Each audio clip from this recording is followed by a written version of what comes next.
Chapter 505.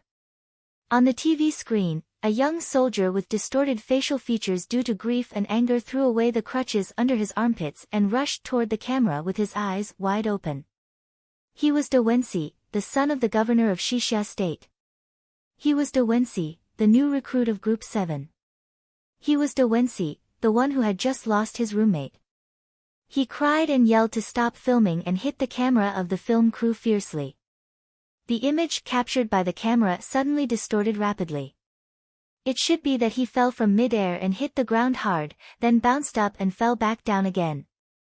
There were a few more mud spots on the screen, and the tilt was particularly weak. The camera was looking at a big tree in the middle of the barracks. Under the tree, there were 3 brand 37 cigarettes that were about to burn to ashes. Then, it returned to darkness.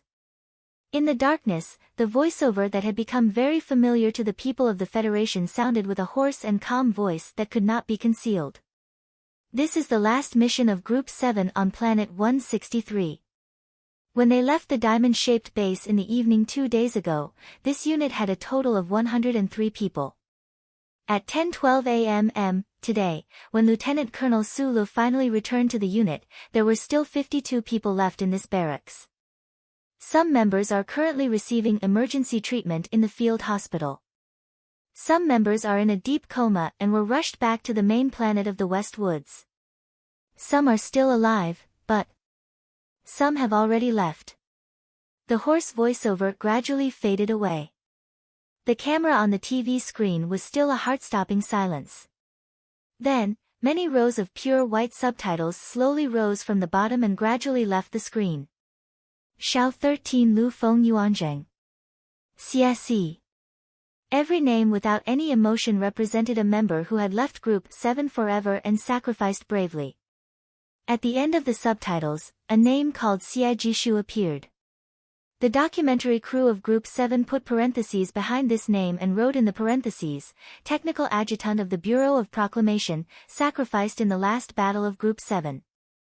Afterwards, he was accepted as a non-staff member by Group 7. The screen went dark again like a flash of starlight. A row of small words appeared at the bottom left, end of the 3rd episode of Group 7, Live and Die. This was a replay of the news channel of the Federation, but it still attracted the attention of countless Federation citizens. Looking at the list of the sacrificed members and the small words at the end, the eyes of countless boorish men reddened. Countless sentimental women wetted their handkerchiefs. Countless young students who believed in nothingness began to fall silent. In the Parliament building, Zhang Xiaomeng took off her black-rimmed glasses and rubbed the space between her eyebrows. She seemed to be dispelling her fatigue, but she also wiped away a few drops of tears without anyone noticing. Not only was she moved, but she was also very worried about that man's safety at the front line. At the same time, in the military camp of the Sunset State in the West Woods billions of kilometers away, Su Lu, who was completely naked, allowed the cold water to splash on his skin. His eyes that were shrouded by the mist slightly narrowed as he stared at the TV light beam outside the glass curtain. Staring at the darkness, he was silent for a long time. None of the members of Team 7 mentioned it, but because of certain emotions, they all tacitly agreed not to watch the 3rd episode of the documentary, even though it was their own documentary. However, tonight, Su Lu could not hold back and watched it.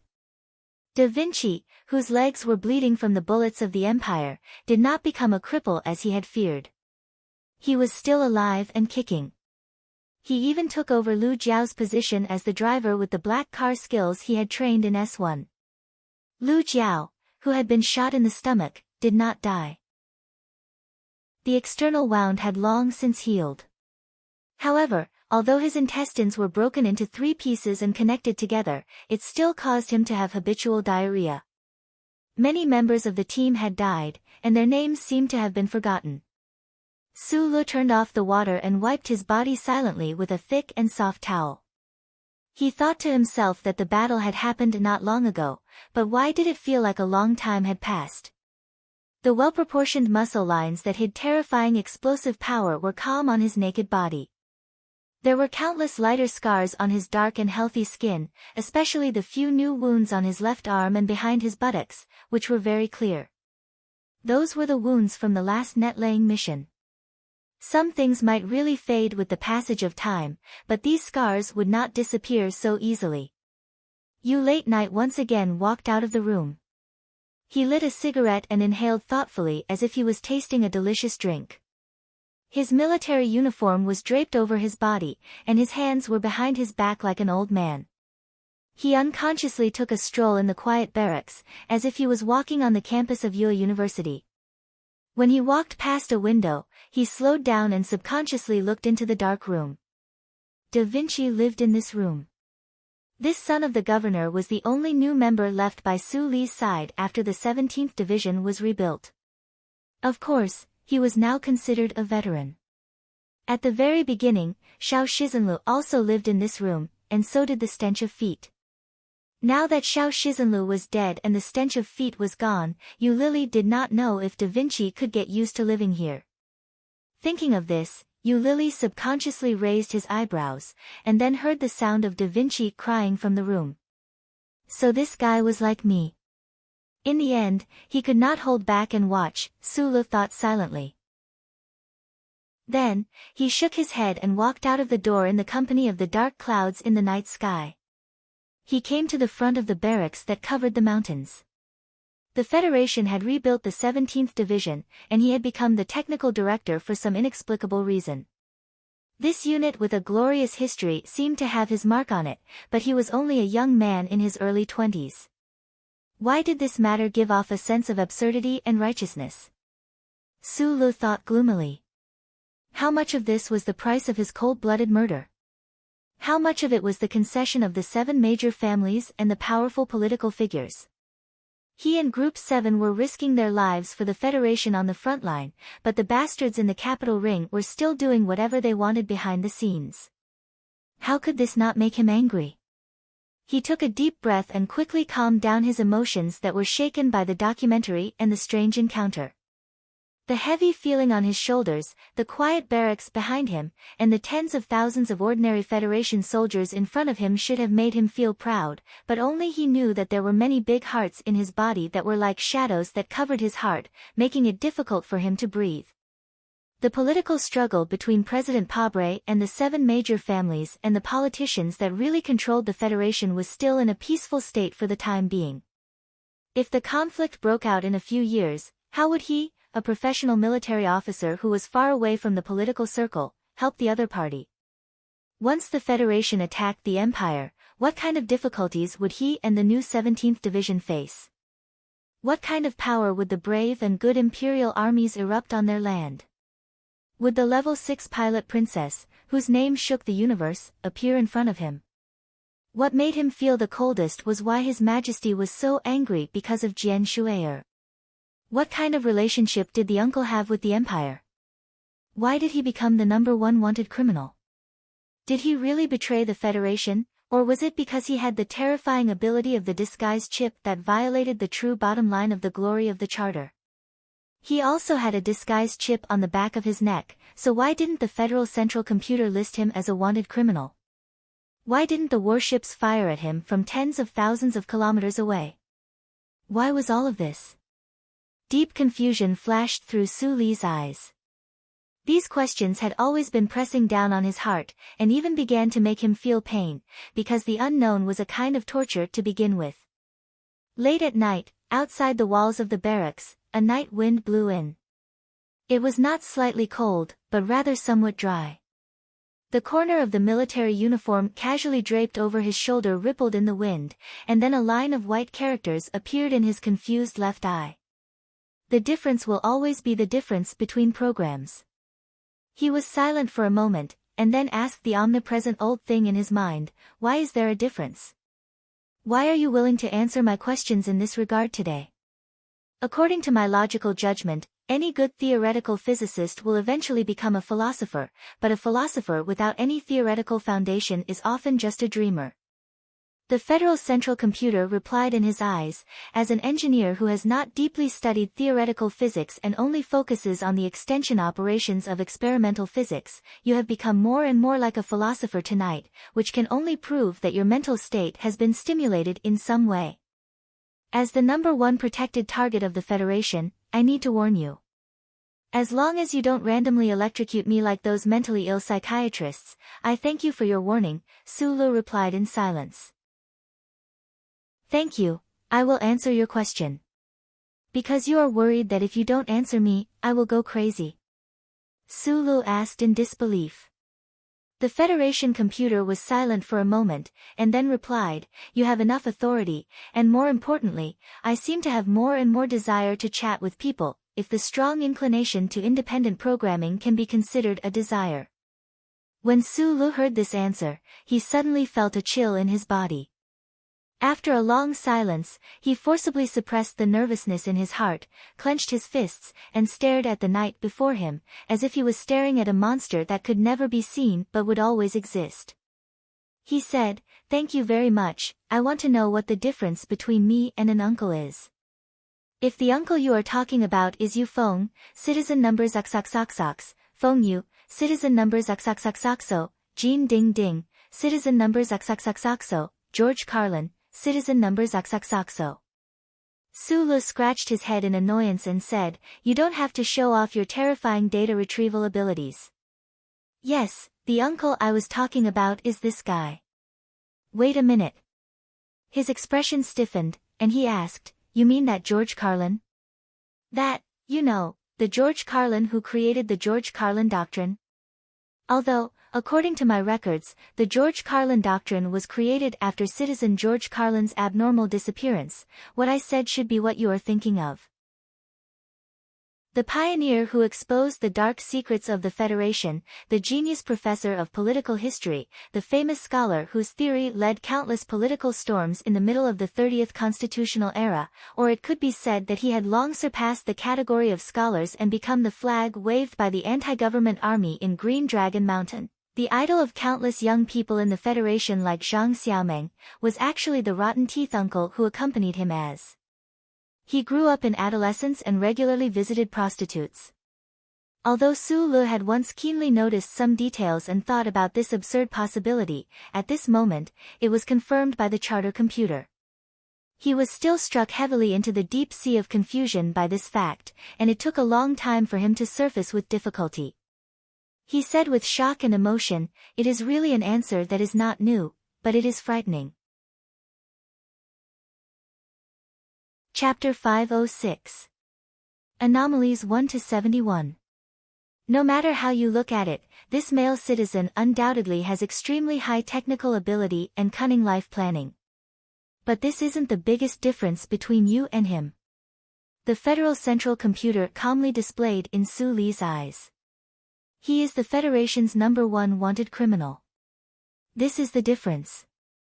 Su Li quickly shook off his shock and regained his composure. He frowned slightly and said, this is only the external manifestation of the internal reason. How can the Federation confirm that he betrayed the Federation?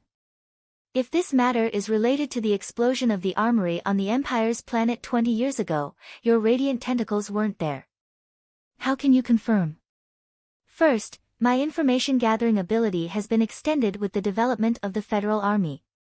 I once existed on that unfamiliar planet for a short period of time. I can confirm that this citizen caused irreparable damage to the Federation's military operations. Second, he became the #1 wanted criminal not because of the explosion, but because he entered an abnormal state. After a moment of silence, Sulu firmly revealed his most important secret with a calm tone, although this secret was meaningless in front of the old thing. This is the difference I want to ask about. You know very well that I also entered an abnormal state. The difference between the two abnormal states is that you accepted my active contact request, but he rejected it 70 times. Sulu was silent again. Then, he raised his head and stared at the darkening night in front of him. He said with a slightly hoarse voice. Accepting active contact means that I gave up the protection of the first charter and allowed you to enter my brain through the chip. Does this mean that you have the ability to kill me at any time? Is that why you let me continue to live in this universe and then carry out some kind of experimental observation? His personality was like a stubborn rock in the East Forest, but he had powerful logical analysis ability. He had never asked or even thought about the above words, but he knew that this might be the truth that best fit his strange relationship with the old thing. The reason why he didn't ask or think about it before was because he was afraid. The white characters in his left eye disappeared for a few seconds. The great existence who had thousands of incarnations and roamed the universe as an electronic body among countless satellite equipment also needed time to think in the face of Su Li's calm and sharp suicidal question. No. The Federal Central Computer finally began to answer. According to the secret clause of the first charter, I am absolutely prohibited from issuing any direct physical operations to targets that are not first-sequence individuals. The scope of physical operations extends to any scope that may negatively affect the target's physiological indicators. I didn't list you as a first-order target because you accepted the request to contact me, so you're no longer a first-order target suspect. It's not because I can control your physical life or death. Your conjecture about the latter, in my opinion, is just an inference of the overly complicated and unnecessary literary conspiracies of human beings, not a logical rule that I strictly enforce. Sulu furrowed his brows and pondered for a long time before he finally understood what the other party was trying to say. Back then, in those endless strange dark dreams, he accepted the charter computer's request to contact him. From that moment on, his life was filled with absurd and unrealistic colors. He was the only person in the universe who could communicate with the Federal Central Computer through the chip on the back of his neck. Because of this fact, he had survived the brink of death many times and obtained unimaginable authority and benefits, if those could be considered benefits. However, every time he thought about what was going on in his mind, the old thing knew that as long as the other party was willing, he could control the AI chip's pulse at the back of Su Li's neck and make him leave this world without a trace. Su Lu felt terrified. But why? Su Lu still had countless questions, but he couldn't find the right words to organize them. The Federation's The Glory of the Charter was created by the sacred 5-person team. Legend had it that it was the great crystallization of the civilization before the catastrophe. In the face of an existence that was far beyond the Federation's technological level, even if he was a genius engineer, he still felt a little powerless. So, he could only ask broadly like a child with a hint of frustration. My core logic can't fully understand your situation. The central computer once again delayed for a moment before it replied with white characters. This is the established program left behind by the 5-person team. It's related to the 5-person team. Sulu looked at the continuous military camp in the distance, his eyes wide open as he asked in shock. Regarding this matter, I've done a lot of calculation and backtracking work. Until countless years ago, I still haven't touched the core of the matter. According to the current calculation results, I've come to a conclusion with a probability of about 91%. When you accepted the active contact, there was a remnant piece of information in the replacement chip on the back of your neck that activated the corresponding program deep in my core. According to the program, you became the first protected target of the charter. 2 minutes and 32 seconds ago, you mentioned that I was treating you like an experimental subject. According to my calculation, the 5-person team might have such an attitude. Sulu noticed the white characters in his left eye. The old man didn't use the term camouflage chip, but used the term replacement chip. A small doubt flashed through his mind, and he was attracted by the more important content. He nervously asked, "What kind of remnant information?" According to my analysis, the remnant information in the replacement chip wasn't given to it by the chip's creator. The extremely complicated mechanical language should have been left behind by some existence, and I can smell a familiar scent from it. Our cores should be completely homologous. It's just that the way it wrote the mechanical language was so beautiful that it moved my heart. The central computer, which had been answering questions like a theoretical physicist tonight, finally showed some emotional fluctuations when it talked about the remnant information in the camouflage chip. Sulu was an engineer in the end. After hearing the old man's words, he didn't have any extra energy to worry about his own problems. He was so shocked that his body was as stiff as iron.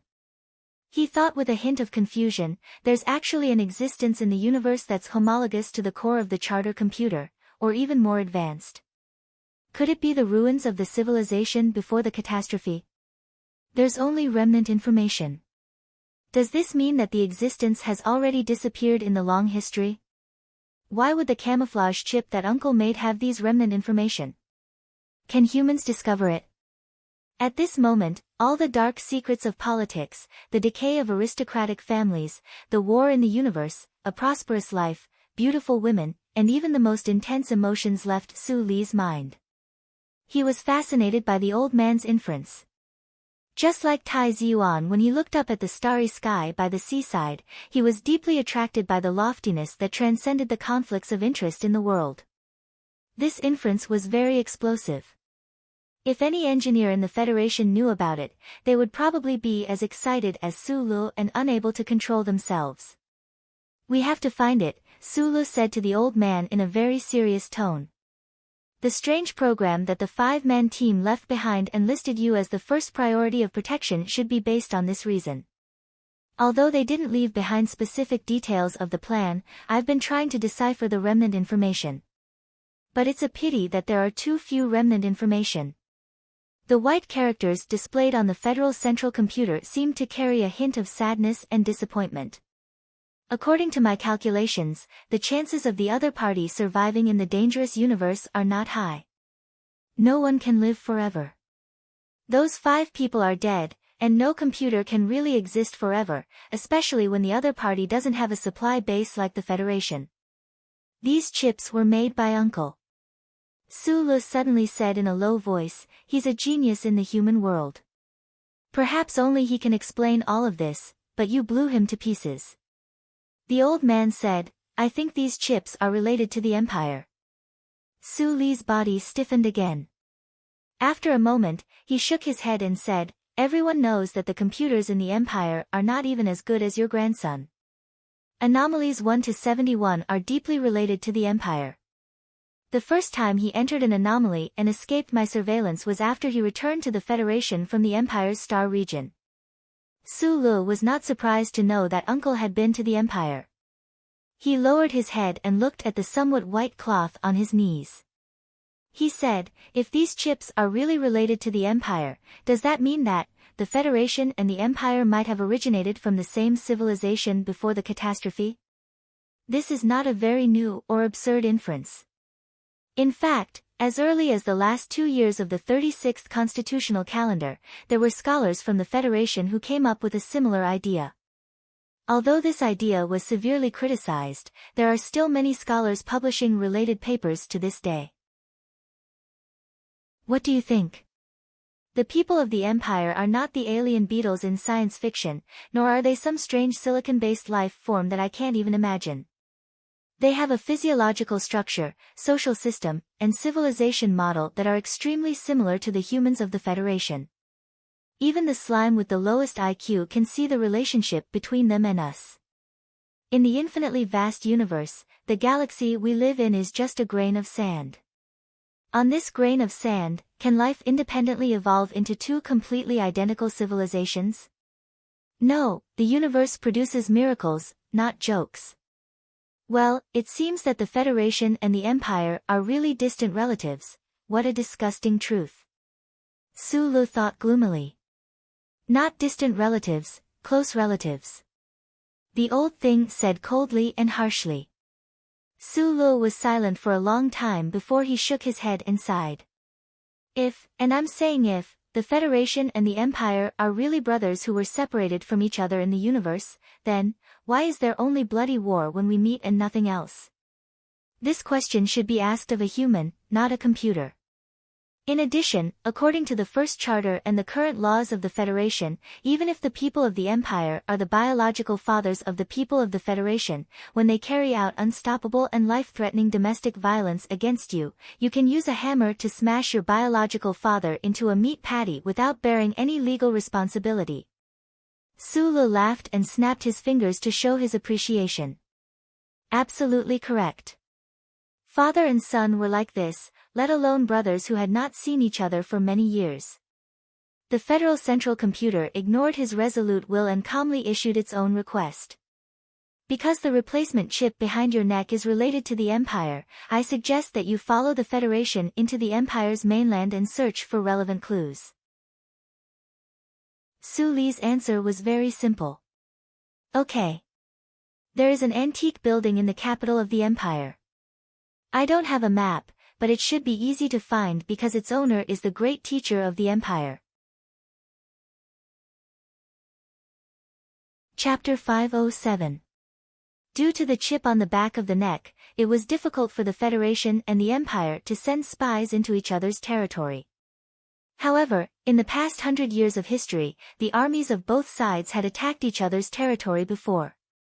In 1 year, the royal family of the Empire had even sent an official diplomatic mission. Both sides had a certain understanding of each other's social system and customs.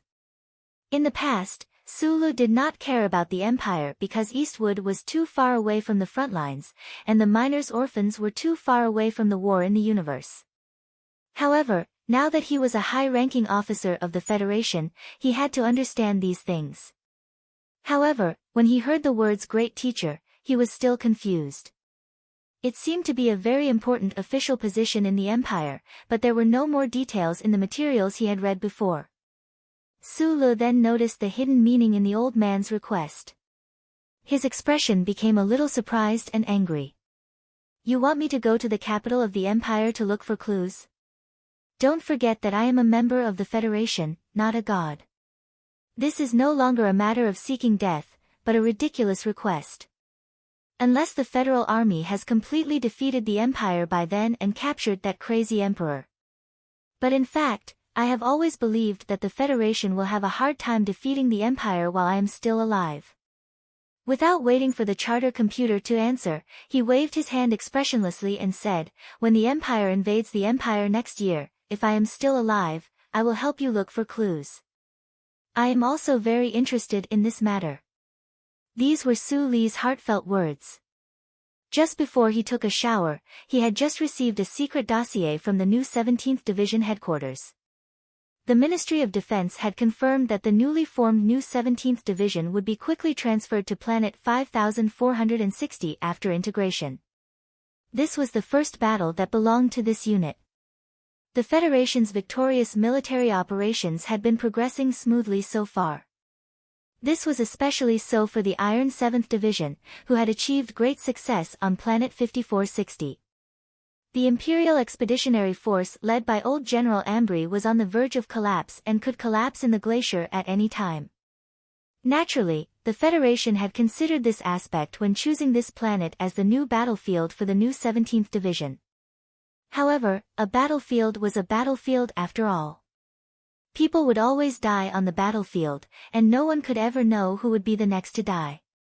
Today, Sulu could control the MX and roar through the forest, rarely meeting a worthy opponent. Or he could hold the position of technical director in the army and live deep in the division, indifferently watching the fireworks.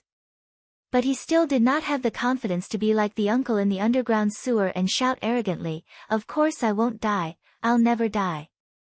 Thinking of the uncle, Sulu felt sad and longed for him. He had always thought that the omnipotent genius who could create thousands of clones like a computer would not die so easily. However, many years had passed, and his faint hope seemed to have gradually turned into a shadow. In low spirits, he said, "Can you not monitor me all the time in the future?" Just like tonight, it suddenly entered my mind. This is somewhat hard to accept. I can only respond to the call of my friends.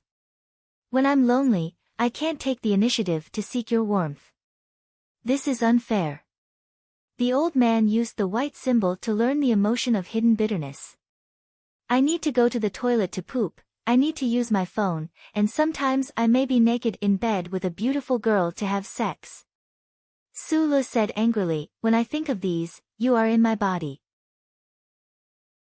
It feels very wrong. In the past few years, you have only been naked in bed with a beautiful girl once, and that time, you did not complete your sex life." The charter computer replied calmly, of course, the biological defects of human beings should not be mocked by any person or machine. But in my opinion, sexual intercourse for the purpose of reproduction is meaningless if there is a layer of plastic between us, making it impossible to reproduce. Sulu lowered his head and hid between his knees. If you want to obtain this kind of cerebral cortical pleasure, I can make you a neurostimulant with minimal side effects. I guarantee that the degree of pleasure will definitely surpass that of sex. What can I do to make you understand that sex is not just for pleasure? More importantly, I should have the right to privacy as stipulated in the first charter, right? I have always been very curious. If sex is not for pleasure, then what is it for? Could it be that humans can really create love when they change the name of this activity to love? Sulu replied angrily, "You don't know what love is." "I know what love is." This is an excellent line from Schiller's unpublished work. I believe you can understand it. As for the right to privacy, when you accept the request to contact me, the first charter no longer protects your right to privacy. But according to the first charter, as a machine that serves humans, all information obtained from your cerebral cortex will be strictly confidential as the first sequence of information. No citizen can obtain any of your privacy through my channels. In a sense, your right to privacy is the same as your body. They are both safe. A universe that cannot be observed, and whose existence has no effect on the universe we live in, is a universe that does not exist for us. Is this the meaning of this concept of physics? Although your description is very inaccurate and does not conform to your academic standards, this is the meaning. Sulu suddenly asked, "Is Master Schiller really a member of the five-man team? Were those countless scripts really written by him?" 1. Yes. 2. In terms of the concept of the Federation's copyright law, yes. Sulu whistled softly and laughed happily. I suddenly remembered that you know all the details of the Federation's history. I can ask you again. If I continue to ask like this, I will definitely become the best historian in the Federation. This is certain, certain, and certain. This is also Schiller's line. The Federal Central Computer's reply had a hint of playfulness. I am very curious. If you always have some kind of human intelligence, then are you a man or a woman? Sulu asked seriously. Obviously, I am a machine without any human first or second sex characteristics, so I do not have a gender. Do you have a problem with my current image of a loyal housekeeper? Do you need me to act as a female secretary in stockings and high heels? Even though I believe that this kind of image is not suitable for my high level of calculation and logical analysis, based on my calculations, more than 30% of the 337 pornographic films you watched in the dark cells of Fox Castle Prison, which is what you call, had this kind of image for the female protagonist. Sulu opened his mouth wide. His neat teeth looked incomparably white and awkward in the night. After a while, like Commander Zhong in a restaurant, he said concisely and forcefully, "This topic ends here." The old thing's reply came immediately. It seemed to be a little excited. Then, what are we talking about next? Your analysis of courtship. According to my calculations, Jian Shuier should be excluded from this list because... Good night. Sulu stood up, patted his butt, and waved goodbye with a smile at the dark night sky of the West Woods. The Federal Central Computer was silent. Then, it left a final reply in his left eye. It was a string of extremely sad ellipses, standing alone outside the barracks. Behind him was the shadow of the tall wall and the black stone giant tree behind it. Sulu looked at the night sky and slowly raised his eyebrows, turning into a gentle smile. He believed that the old thing was not looking at him at this time. Although there was no way to confirm this, he had to believe. Otherwise, a life of being watched forever and being on edge forever would be meaningless. Just to live a happier life, he had to force himself to believe. This was probably the meaning of the spiritual victory method in Schiller's unpublished works. Gently stroking the ordinary metal bracelet on his left wrist, his calloused fingers slowly feeling the faint traces of the line of words. Sulu narrowed his eyes. He had not opened the bracelet for a long time, and he did not even think about it. However, this bracelet seemed to hide a secret of the universe, and that secret could be in the Empire. After a short period of reorganization, the new 17th Division, which carried the memories and glorious history of countless military bigwigs, boarded the battleship and headed for Planet 5460, the place where the Federation fired the first shot of the counterattack. Among the 3 fallen planets at the front line, Planet 5460 seemed to be in the best situation. The general attack of Planet 163 led by Deputy Commander E was also proceeding smoothly. Only Planet 3320, where most of the Imperial Expeditionary Force's main forces were garrisoned, was unusually bloody. After an emergency discussion between the Joint Staff Conference and the enemy's headquarters, according to the Bureau of Proclamations calculations, President Pabre forcefully suppressed the tide of voices on Parliament Hill. As the military wished, they did not continue to send more troops to the front line to ensure the military reserves that would enter the Empire the year after next. Instead, according to Zhong Shouhu's deployment, they directly transferred 14 mechanics from Planet 5460 and Planet 163 to Planet 3320. Under this background, Sulu and the new 17th Division returned to Planet 5460, which was already close to a complete victory. Now, there were only a few troops left on this planet. The final task of clearing out the main force was carried out by 2 divisions. One was the Iron 7th Division, and the other was the new 17th Division. But just as Sulu calmly explained that night, the battlefield was never a paradise where one could easily obtain the final victory. The remnants of the Imperial Expeditionary Force that were trapped in the frigid glacier, under the command of Ambly, this old but strong general, relied on their familiarity with the terrain of the northernmost hemisphere, the extreme weather, and their suicidal bravery to explode with astonishing combat power, and forcibly dragged these 2 Federation masters into the abyss of sporadic battles in the mountains. Reflecting the blue sky, the glacier glowed with a faint blue light, and the primeval forest at the foot of the mountain was mysterious and dark. In this harsh environment, there were soldiers of the Federation dying under the bullets of the Empire's field teams at every moment. Even those powerful MX mechas often fell into the trap set by the Empire's people, and then turned into charred remains under the intensive bombardment of the infantry's shoulder cannons that were like ants. Fell into the trap again. The Federation's most advanced mecha actually fell into the trap set by the ancient hunters. Is there something wrong with my brain, or is the brain of the engineer who designed this thing frozen in the snow? In the snow-covered Federation camp, a bearded lieutenant colonel widened his eyes. He held the battle damage report in his hand and stared at the pilot in front of him. He waved his hand angrily and roared, "If the mechanical leg stepped into the trap and can't be pulled out, how can this be called a fucking mecha?"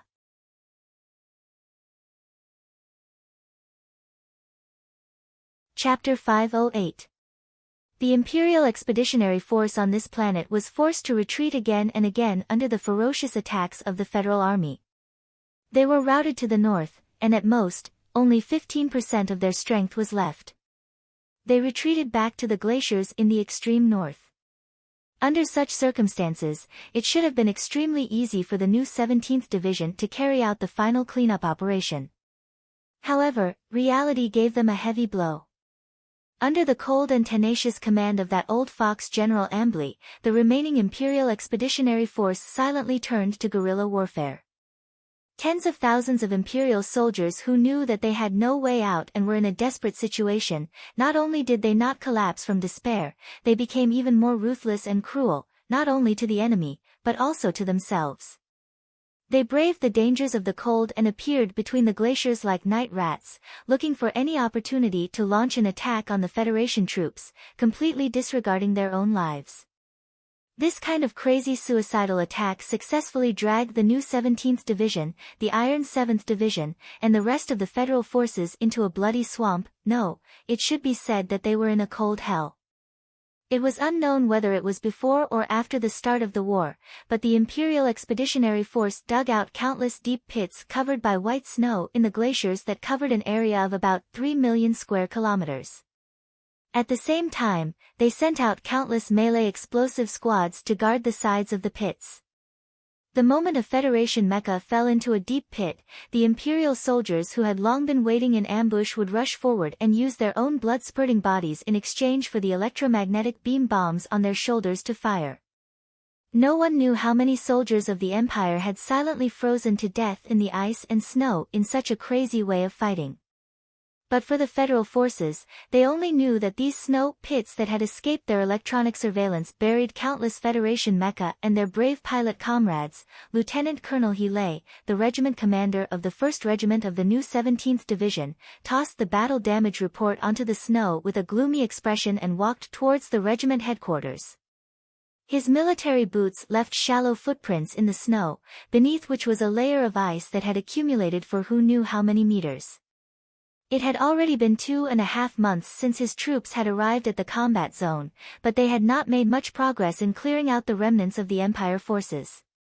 Those Empire soldiers hiding in the glaciers were like beasts on the brink of death, coldly glaring at the Federation soldiers, ready to pounce out at any moment to beg for a life-and-death battle.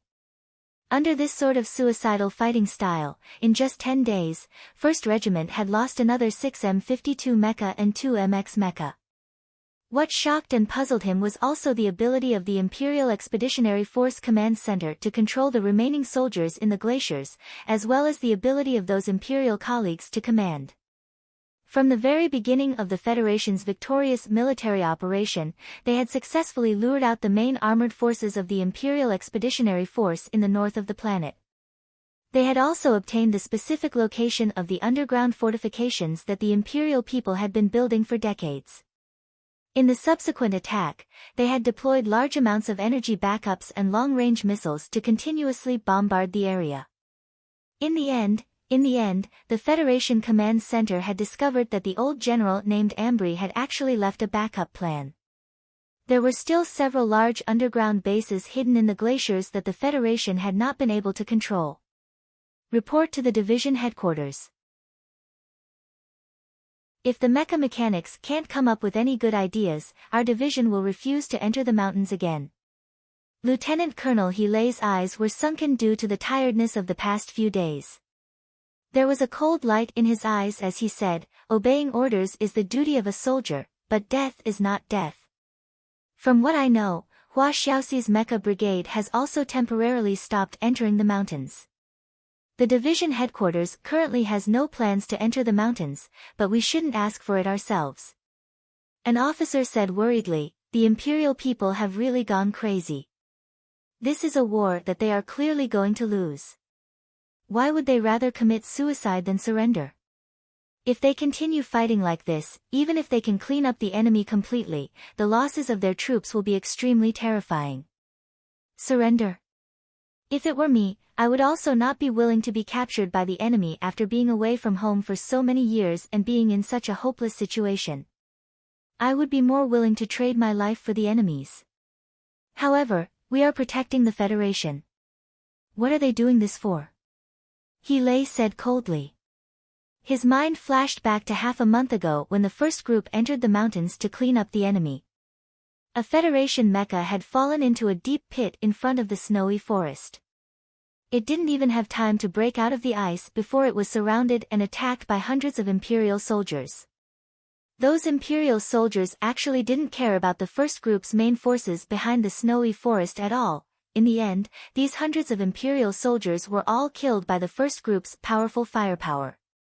However, the Federation mecha that had fallen into the snow pit also exploded and died. Using the lives of 100 soldiers in exchange for one mecha was extremely correct in terms of battlefield value. However, even on the battlefield where human lives were as cheap as grass, Heelay and the federal military could not accept this kind of exchange method. He could not understand why those Imperial soldiers, whose single soldier uniforms were already tattered and could not keep them warm, whose faces were withered due to lack of nutrition, whose skin was festering due to the severe cold, and whose movements were somewhat unchanged, could suddenly become so swift in the final charge, their eyes shooting out a crazed gaze like that of a dying beast. What kind of ideology could make a group of invaders, a group of soldiers from the lower class of the empire who had been bullied by the nobles, people without any moral support, completely ignore the terrifying threat of death and behave in such a fanatical and terrifying manner? Right at this moment, an engineer wrapped in cotton wool walked out from the side room of the regiment headquarters. His nose was red from the cold, and his spectacles flashed with the light of anger. He said loudly to Commander Heelay, "Mr. Lieutenant Colonel, I hope you can take back your previous verbal attack on the designer of the mecha." It was very obvious that Heelay's angry roar on the snowy ground had reached this engineer's ears. Heelay glanced at this person indifferently and did not pay him any attention. The engineer stomped his feet and said, "The MX mecha was designed by Lieutenant Colonel Su Lu. If you want to scold him, it's best to do it to his face." Commander Heelay's expression stiffened slightly. He shrugged and walked past this person. He said, "Although he is my instructor, I still have to scold him when it's time to do so. Your mission is to immediately solve the problem of those damned ice pits' lethality towards the mecha. If this ridiculous situation of arrows piercing through alloy shields continues, I'm really worried that I and the Nutshell Engineering Department will become the biggest idiots in the universe war." The additional high-frequency shortwave positioning technology, which is also the crater-breaking technology you mentioned, has been basically successful after receiving Lieutenant Colonel Su Lee's data. After debugging, it will be installed on all the mecha immediately. Heelay suddenly stopped in his tracks and clenched his fists tightly. He said in a low voice, "Very good. On this planet, there must be countless officers and pilots cursing us. But I have to admit, back when we were doing the design in Hong Kong, we really made an extremely stupid mistake. There were problems with the data calculation of the balance instrument and the design of the joint transmission device. Once the MX's mechanical legs sank into the crater, the sensor would fail and feedback would be transmitted back to the assembly. The mecha system would not be able to instantly adapt to the posture. In other words, once you stepped on it, it would step down. Can you believe it? Our proudest work actually already had cerebellar dysplasia from the moment it was born. In the frigid world of ice and snow, a Federation troop of close to 100 people was silently advancing. Amidst the tracked ice-breaking armored vehicles that had been specially developed for snow were 3 of the Federation's newest MX mecha. All 3 of the mecha were painted white, but for some reason, the waist and abdomen of these 3 white MX mecha seemed to be different from normal MX mecha. The white MX mecha at the back seemed to have been damaged and lost its power. It was barely able to move forward by the tractor. In the closed and insulated cockpit, a voice rang out. The words were filled with self-deprecating anger. "We are engineers. This kind of irresponsible self-blame and self-destructive impulse has no meaning. In my opinion, the MX design did not have too big of a problem. The main problem was caused by the special terrain of the 5460 glacial zone. Those M52s also sank into the ice crater and could not stand up on their own. This means that the senior engineers who designed the M-series also did not consider such an extreme environment. This includes your teacher, Professor Shin." A woman's voice rang out in the cockpit. The voice was calm and filled with the unique self-control of an engineer. Extreme environment? Fighter mecha should have been able to adapt to the extreme low temperatures on the vacuum mineral planet and the absolute high temperatures on the surface of the star. In the end, they were trapped in the ice crater. Do you think that makes sense? There are many kinds of extremes, especially on the battlefield. In the extreme north of this planet, the sea level increased too quickly. Whether it was the primeval forest at the periphery or the glacial zone that suddenly rose, they all severely limited the mecha's options. This way, the Empire was able to calculate and accurately set the location and depth of the crater. The most important thing was that everyone seemed to have underestimated the hardness of the ice, even though it was originally supposed to be gentle water. The woman in the cockpit continued calmly, "At 0 degrees, the Fahrenheit hardness of ice is 1 to 2. At -15 degrees, the hardness is 2 to 3. At -40 degrees, the hardness is 4. At -50 degrees, the hardness is 6. In the glacial zone where the Empire is hiding, the air temperature is minus 30 degrees all year round. The surface temperature is even lower. According to the monitoring data over the past few days, the temperature inside the glacial zone has long since reached minus 60 degrees. The hardness of the ice at low temperatures surpasses that of Huagang rock and steel. Under such hardness, after the mecha's mechanical legs sink in, there is no way for them to break out of the ice by themselves. The Empire has the time to use heat to break the ice in advance, but the mecha on the battlefield do not have this kind of time. Also, don't you think that the design of the ice crater dug by the Empire is very exquisite? The ice craters we checked at the beginning of the month were all of the same caliber and the depth was just right. Especially the forward sliding angle of the ice crater, the design was very beautiful. With the mech's mechanical leg sinking into the ice pit at such an angle, the hydraulic system connected to the spherical joint at the knee would immediately lose all function. Since there is no point of force and no space for displacement, the Empire's people had only used the most basic force calculation in classical physics to immobilize the most advanced MX mech. This proves that the classical laws of physics possess the beauty of simplicity and cannot be resisted. In the cockpit, the female genius engineer from the Nutshell Engineering Department, Shang Qiu, looked at the data on the holographic screen in front of her and said calmly. She did not even look at Su Lu beside her.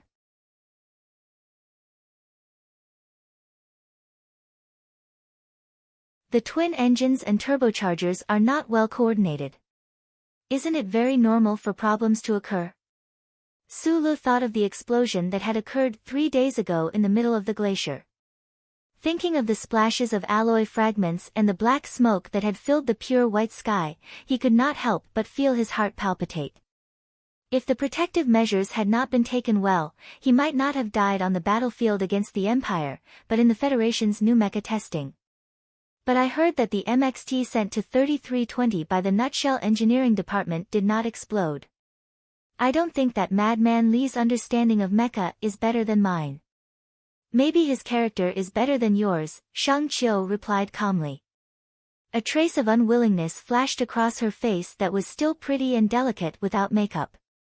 She said faintly, from the feedback of the current data, both tests have actually failed. Su Li's brows furrowed slightly, and he looked at her in confusion. Shang Qiu raised her head and said seriously, the power of the mecha is not unstable. It can be solved through adjustment, but when the MXT breaks through the MX's instantaneous overclocking state, other than you and Lieutenant Colonel Li Feng, no one else would be able to bear this kind of load. Even if someone could bear it, there would be no way for them to have such fast reflexes. The purpose of my mecha design is not to create 2 super warriors like you two, but to raise the military standards of the entire Federation. Super warrior, this name sounds rather old-fashioned, but it's also pretty cool, said Su Lu with a smile. The federal troops moved very slowly in the world of ice and snow. The team formed by the Caterpillar heavy armored icebreaker vehicle, the tractor vehicle, and the 3 white mechas braved the violent wind and snow as they carefully moved forward in the narrow space. Lan Xiaolong sat in the first armored vehicle, his expression dark and unpleasant. His gaze was fixed on the holographic screen. His left shoulder was wrapped in a first aid bandage, and the smell of healing glue continuously wafted out from it. In front of him, Gu Shifeng's gaze was fixed on the electronic monitoring holographic screen, clearly more alert than Lan Xiaolong's. Meanwhile, Bai Yulan was holding onto the battlefield command system, methodically sending out orders to the entire team. The originally pristine and solemn world of ice and snow appeared ferocious because of the roaring snowstorm. To the federal forces, the more dangerous was the Imperial Expeditionary Force, who was hiding somewhere. On the way back, they had already encountered a few small-scale pursuers. 1 military vehicle had been blown up, and 4 soldiers of the 17th Division had died. The Federation's rebuilt charter network would always have gaps, especially in the Arctic glacial regions. The surviving Imperial Expeditionary Force were destroying the Federation's surveillance equipment at all costs. The satellites in the sky were obscured by the thick snow clouds, and the Federation's reconnaissance aircraft did not dare to enter the complex snowy mountains under such weather conditions, so they could only rely on themselves. This team belonged to the new 17th Division, and was directly led by the technical director of the new 17th Division, Su Lu.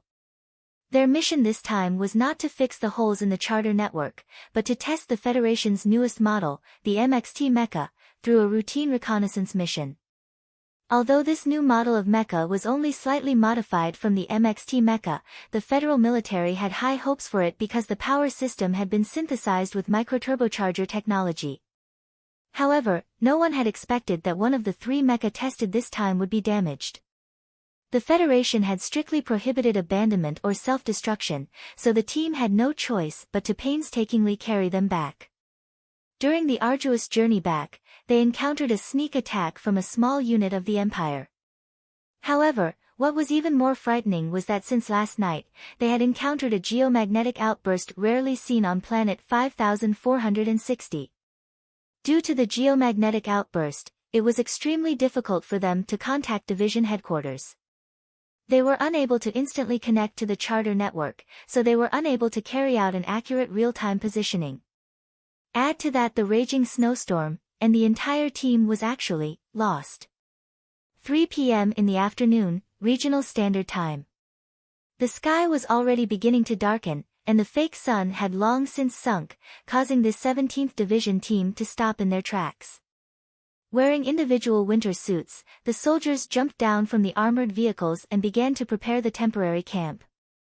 In this sort of terrible weather, in this sort of terrible place, if the temperature insulation measures for the temporary camp could not be done properly, after one night, no one would wake up the next day. Su Lu climbed down from the cockpit of the mecha, and then stretched out both hands towards the ceiling.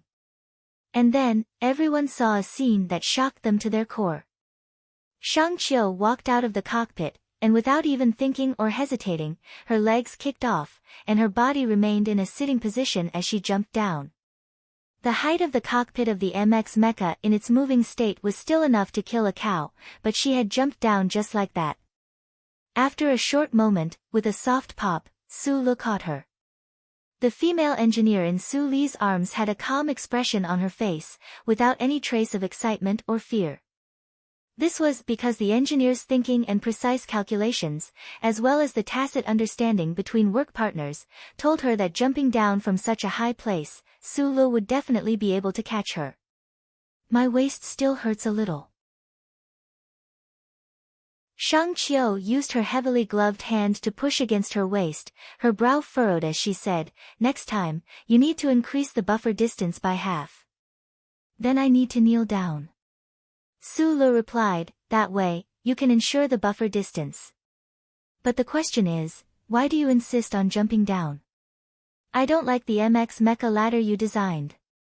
Firstly, it's not aesthetically pleasing. Secondly, the gap is too wide, and the posture of the girl when she steps down is very ugly. Also, the psychological consultant from the HR department in Nutshell has recommended that I participate in more outdoor training," replied Shang Qiu matter-of-factly. Firstly, mecha are used to kill people, not for beauty pageants.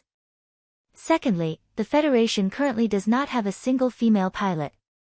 Also, this type of training can only train my arm muscles. As for your psychological aspect of overcoming fear, I never thought that the concept of fear existed in your brain. Then you can interpret it as me wanting you to hug me. Shang Qiu's eyes suddenly blinked.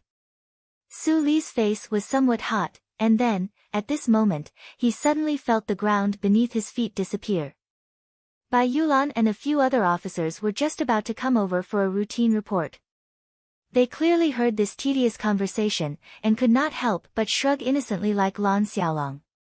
In their view, Su Lu, who could sit in front of a workbench for more than 30 hours without eating or drinking while looking at countless symbols, formulas, and blueprints, was already a freak in some ways. But compared to Shang Qiu, this genius engineer from Nutshell, he was more normal. Right at this moment, they suddenly saw the male and female engineer who were hugging each other suddenly sink into the snow, disappearing in the blink of an eye into the snowstorm. I have long since become numb to it, but I am still not happy. After coming back to my senses, I will work hard. That's all I have to say. I don't need to explain anything else. You all know me.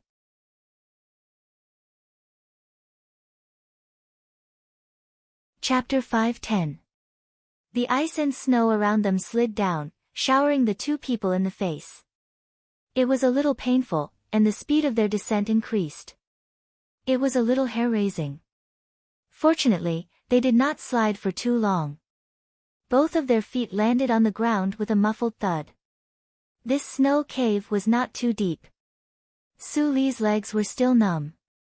He knelt down, but his arms were still tightly wrapped around Shangqiu. The two of them were extremely calm, especially Shangqiu. She had not screamed the entire way down, but her arms around Su Li's neck were exceptionally tight. Su Li's brows furrowed slightly. He straightened his body with some difficulty and put Shangqiu down. He looked around warily at the dark surroundings. Not sensing any danger, he took out the light stick from his arm pocket and snapped it with a snap. A faint light instantly illuminated the surroundings of the cave. From the quick solidifying cement wall beside them, they could quickly determine that this was a man-made space. This space was so large that the light from the military light stick could not illuminate the end of it. The two of them could faintly see countless densely packed gray cloth bags on the ground in the distance. They guessed that they were probably some stored supplies. Su Lu immediately glanced at his wristwatch. After confirming that the signal connection with the ground had not been interrupted due to the underground space and the geomagnetic storm, only then did he relax. He lowered his voice and said to the system, "It's safe. Don't worry. The distance underground is about 4 meters. Shangqiu brushed away the ice and snow on her body and asked, "You clearly installed the echo positioning device on the MXT first. Why didn't the mecha alarm us? If it's because the mecha we're in is seriously damaged, then the other two MXTs didn't alarm us either. This was originally the exploration well system used by the Donglin mine tunnel, but I changed it a little. Now, this system will only alarm the man-made space. This underground space is built on the top of a natural ice rock, so the MXTs naturally won't alarm us."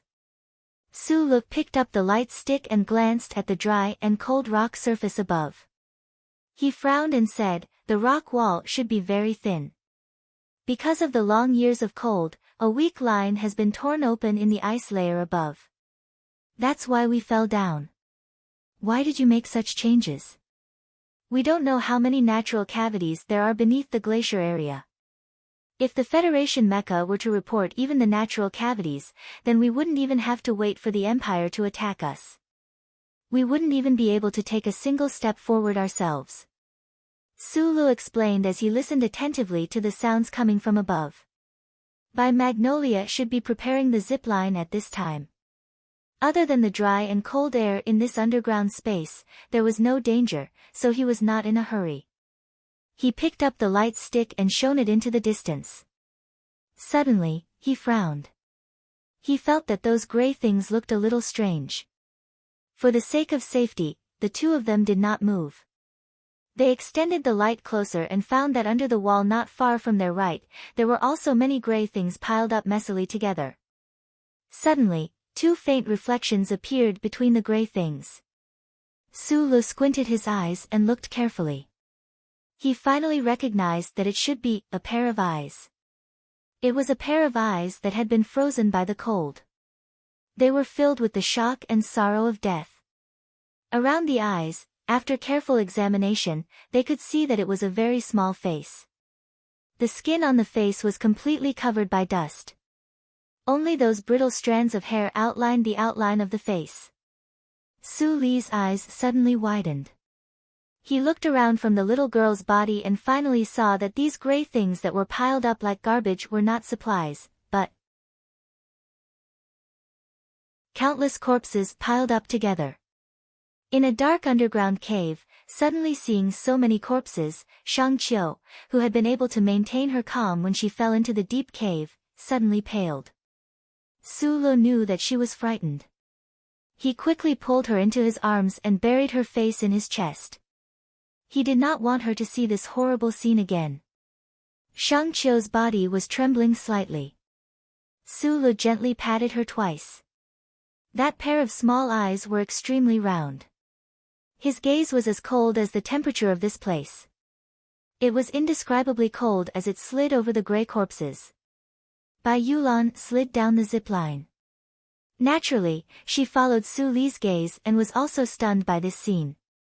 They were all iron-blooded men who had experienced life and death on the battlefield. They had seen all kinds of miserable deaths, but this was the first time they saw so many corpses piled up together without dignity. The light shone from near to far, but everywhere it shone was gray. It was impossible to count how many people were buried in this spacious underground space. Probably because they did not hear any response, a few more people slid down the ground. While they were shocked, they quickly followed Su Li's instructions and brought the trembling Shang Qiu up. With a whoosh, the high-brightness lamp was inserted into the wall. The light in the underground space suddenly brightened, and they could see more clearly. Everyone couldn't help but suck in a breath of cold air, and their expressions became shocked and perplexed. Su Le squatted down and began to examine the frozen corpses. Just about 10 meters in front of him, there were at least 100 corpses piled up. There were old people, children with frightened eyes, half-naked women, and young men with wounds on their bodies. All of these corpses were covered in a thick layer of gray. Bai Yulan picked up a smear of ash from a woman's corpse that was piled at the top of the pile. She gently rubbed it twice and said to him, "This is the Empire's weasel hair latex explosive." After being frozen for a long time, it decomposed into gray powder. It seems that in the beginning, they were preparing to burn all of these corpses to ashes. But for some reason, they did not complete it in the end. Su Le nodded and silently turned the little girl whose eyes were still open after she died. Because of the cold for many years, all of the corpses were almost stuck together. This action was somewhat difficult to do, especially when the sound of flesh tearing made him and the soldiers behind him tremble uncontrollably. "It's one of us." Su Le stared at the bloody hole behind the little girl's neck where the chip was and said with a voice without a trace of emotion, "You guys check the other corpses." As expected, the corpses piled up here all had a bloody hole behind their necks that had been frozen by ice, revealing the white cervical vertebrae. There were traces of brutal destruction on the joints, and the chips in the vertebrae had disappeared without a trace. After the tragic First War, the people of the Empire were most afraid of and hated the Federation's The Glory of the Charter. They wanted to decipher the secrets of the Federation's charter at all times. The chips behind the necks of the Federation captives were naturally their most important spoils of war. Although after a long period of experiments, the Empire confirmed that there was no way to obtain the technology they needed from these chips, but this bloody and cruel method became a habit of the Imperial armies. "It seems that everyone here is our people." Su Le stood up and looked at the endless gray in the darkness. Thinking of how many of his compatriots had died here, his heart was unprecedentedly heavy and gloomy. "I found an exception." Lan Xiaolong waved his light stick not far away and pointed at a corpse in front of him with a complicated expression. "This guy is from the Empire because he's wearing the Empire's military uniform. Also, his neck is undamaged." Everyone walked over and stared at the corpse of the Empire's military officer in confusion, not knowing why he would appear here. Bai Yulan lowered her head slightly and said, "The wolf-howl latex took a long time to decompose. The military uniform of this Empire's military officer is old-fashioned. It seems that this massacre happened many years ago. Because of the dry and cold environment of this place, the corpses are well preserved." Su Le didn't say anything. He just stared at the corpse of the Empire's military officer in silence, the fingers of his right hand trembling slightly. Lan Xiaolong stood up and handed over a small booklet. "What is this?" "It should be the diary of this military officer. His rank should be quite high to be able to use this kind of fiber paper. Be careful when you flip through it, it may break at any time." There was nothing shocking in this diary. About 90% of the first half was describing the feelings of this military officer named Arthur when he was far away from his homeland of the Empire.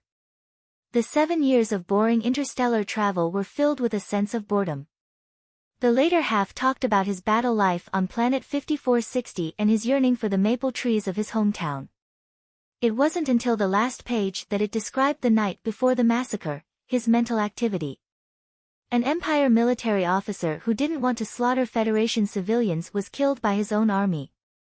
Su Lu closed the diary and looked at the corpse at his feet. He was silent for a long time. It's not strange for there to be an extra person among the animals, but this doesn't change the definition of them as animals. Bai Yulan's eyes were cold as she replied. Although it's not easy to pinpoint the location now, we still need to record this location.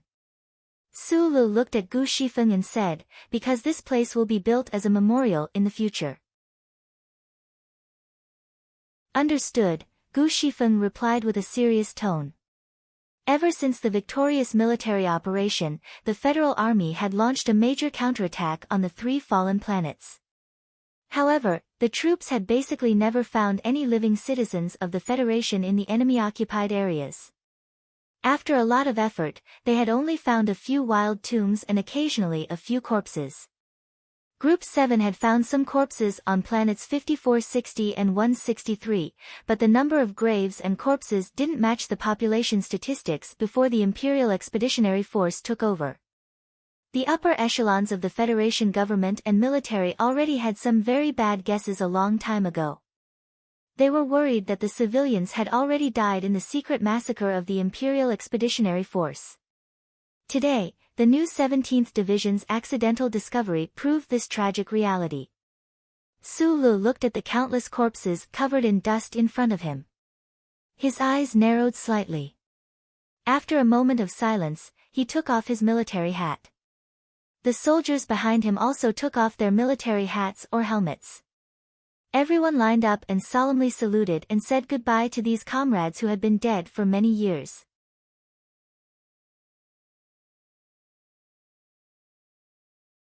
Chapter 5:11. The standard time was 4:30 p.m., and the sky was already pitch black. Night always came earlier in the northernmost part of planet 5460 than in other places. The howling snowstorm was like countless willow catkins dancing wildly in the air. In addition to the thick clouds above blocking out the stars, there was not a single ray of light to be found around the endless stretch of glacier, only darkness. There were no roads in the glacier to begin with, only a narrow piece of flat ground crushed out of the ground. The 3 white MXT mechas of the new 17th Division in charge of testing stood silently on this flat ground like silent giants.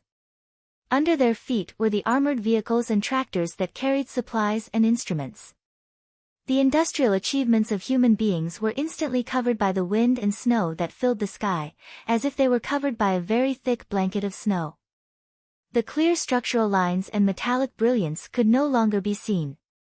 They had been integrated with the environment and turned into an ice cliff that had been there for 10,000 years. It was impossible to distinguish them at all. The Federation soldiers' camp was right between the bodies of the 10,000-year-old ice cliff-like mechas. Who knew how many Empire soldiers were hidden in this glacier and snowy mountain they had lost their way into, so the camp maintained long-range radio silence. There was silence, only silence. The lights were also under control, so it was pitch black. The giant mechas and armored vehicles around the camp were densely packed, blocking out the fierce snowstorm outside. The specially made simple shelter was unable to completely block out the extremely low temperature here. After a simple meal, everyone crawled into their sleeping bags and stared at the ceiling with their eyes open. Only after enduring until perhaps deep into the night did they finally fall into a deep sleep. Su Li's eyes were open the entire time. His gaze shot out from those small eyes of his, piercing through the pitch-black surroundings, through the rustling ceiling, as if he wanted to look past the thick snow clouds 1,000 meters above his head and see the brilliant starry sky. He could not sleep, because every time he closed his eyes, the greenish-gray face of the little girl's corpse in the underground space would appear before his eyes, especially those eyes that were frozen but still glowing with a dim light. He had already killed when he was 12 years old, and counting until today, at least 100 lives had died by his hands. In a sense, he could be said to have killed people like flies. As for human corpses, he was almost numb to seeing them on the front lines. It was difficult for him to feel the initial nervousness and fear that made him want to vomit, but today, for some reason, his emotions were somewhat different. It was probably because the little girl underground was about the same age as a small watermelon when she died. Su Lu narrowed his eyes. If little watermelon died so tragically, how sad and desperate would he be? Where is the little girl's family? Perhaps he had also died in this massacre, or perhaps he was right beside her. If that was the case, wouldn't the little girl's departure be more peaceful? Was the massacre of civilians really a necessary evil in a racial war? This magnificent war was naturally an incomparably great project, but as an inconspicuous individual, what could he do? What could he do for these people who shouldn't have died, and what shouldn't have happened? The Imperial Expeditionary Force had not completely occupied the planet, but so many citizens of the Federation had already been massacred. How many civilians had died on the other two fallen planets? Su Lu felt that his throat was a little dry and painful. He thought of some of the things that Commander Zhong had talked about in the restaurant, the things that made the citizens and civilians of the West Woods feel sad and indignant. If the Federation had not always given up or even deliberately forgotten these 2.5 planets, if the Department of Defense had not followed the instructions left by military god Li Pifu to carry out the rotational warfare in the West Woods in the past few years, and instead of training for the invasion of the Empire, and instead launched a counterattack in advance, would it be possible to save some of their massacred compatriots, such as the lives underground not far away? What are you thinking about? Shang Qiu's voice came from beside him. Shang Qiu was the only woman in the troop responsible for the test reconnaissance mission. She naturally arranged her sleeping bag beside Su Lu. It seemed that all the women had full trust in Su Li's moral character. Su Lu lowered his voice and replied, "I'm thinking about this thing called war. I realize that this thing is a monster. It's hard to understand." The Federation soldiers around them had long fallen asleep. It was pitch black all around them. There was a clear whistling sound outside the camp, announcing the probing invasion of the cold snowstorm. Shang Qiu exhaled and replied softly, "I heard that the history of mankind before the catastrophe was a history of war. The Federation meeting the Empire is just a repetition of ancient history.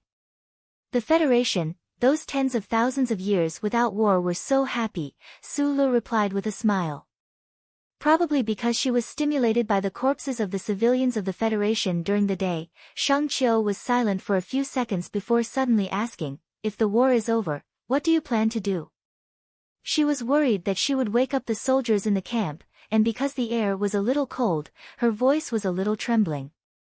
"If that day comes, I really want to go back to the Nutshell Engineering Department and be a normal engineer." At this time, Su Li's mind was still replaying Commander Zhong's words. He said self-deprecatingly, "But I don't think I'll live to see that day." In the darkness, Shang Qiu's eyes glittered. Her lips had just curled up when she was suppressed by the second half of his sentence. After another long silence, Shang Qiu squeezed into Su Li's sleeping bag in silence. "It's cold. Squeeze together to get warm." Su Lu was stunned for a moment. He moved his body and helped her squeeze in. Then, he zipped up the sleeping bag again. His left arm naturally wrapped around her waist and hugged her. He found that although she was wearing a full set of close-fitting clothes, her body temperature was indeed a little cold and not hot. "We're not going to die here, are we?" Shang Qiu held his chin and leaned into his arms tightly. She seemed a little helpless. "We won't." Su Lu gave his promise very seriously. He hugged her tightly, lowered his head and sniffed. He found that although this genius female engineer hadn't washed her hair for a few days, her hair didn't smell bad. Shang Qiu's lips finally curled up. It seemed that she was relieved because of Su Li's words. She twisted her body comfortably and found a suitable angle. She slightly raised her face and gently kissed Su Li's slightly dry lips. Su Li slightly pursed his lips and found that her lips were as soft as her body. They were very moist, cold, and sweet like the iced persimmons sold in Wangde market. Their lips gently pressed together without any unnecessary movements. He didn't know whether it was because the weather was too cold or because death was too clear, but he didn't have any desire. Shang Qiu lifted the hem of her sweater and gently held Su Li's hand, letting him reach in. Feeling that sliver of warmth and the thick calluses on his palm, she couldn't help but let out a soft hum. Shang Qiu placed her hand outside the sweater and inside the sweater. Her voice was calm as she said, "You know, I've never treated those men in the engineering department as men, so it's also very hard for me to treat myself as a woman." Su Li looked into her bright eyes and replied in a nasal voice. After the MX Mecha standard was confirmed, in the nightclub beside Capital University, I once asked you if you were a virgin. Shang Qiu's bright eyes were wide open. Probably because it was too dark, she couldn't see the person in front of her clearly, so she didn't like to squint her eyes like she usually did when she wasn't wearing glasses. Su Li's eyesight was much better than the average person's. Looking at this pair of bright and calm eyes, he was somewhat puzzled as to why she could be so calm. Just as he was about to answer, he heard her continue with a slight smile. "Actually, I'm a virgin. Don't you think this kind of thing is very boring? I mean, compared to solving those engineering problems." Shang Qiu's face was slightly red, but her voice was still as calm as ever. Those are two different kinds of pleasure." Su Li thought for a while before replying. Then, after another period of silence, he looked at her face and said seriously, "Let's fall in love. Perhaps you'll find out. This kind of thing really is a bit interesting." A faint, warm feeling of lust rose up in the crowded sleeping bag. The young man and woman's bodies hugged each other, rubbing against each other. However, because of the two people's usual calm thinking, they were unable to break through a certain boundary. "What about Minister Zhou's daughter?" Shang Qiu looked into his eyes and asked. "Please keep it a secret." "I don't have a romantic relationship with her," replied Su Li. "But this is a rather complicated story." "Then you don't want the nation's maiden either?" "Gossip, definitely gossip. I admit that I was indeed quite happy and close to her when I was with her, but we definitely didn't talk about feelings." Zhang Xiameng. In the past. The woman in the apartment in Sunset State. "Would you believe me if I said that she and I were just old friends from back in the day?" "I don't believe you." Shang Qiu opened her bright eyes and said, "Don't forget that I'm also an excellent engineer. My eyes are very sharp. I know that you like a lot of people, but I just happened to appear in front of you at this time. Everything in the world is originally made up of countless coincidences. As an excellent engineer, you should understand this point."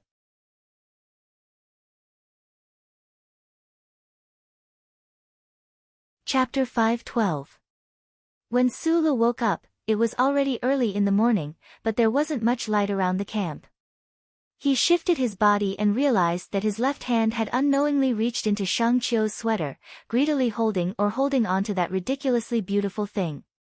He didn't know if it was because it was too hot in the sleeping bag or for some other reason, but his body was drenched in sweat and his underwear stuck together, making him feel a little uncomfortable.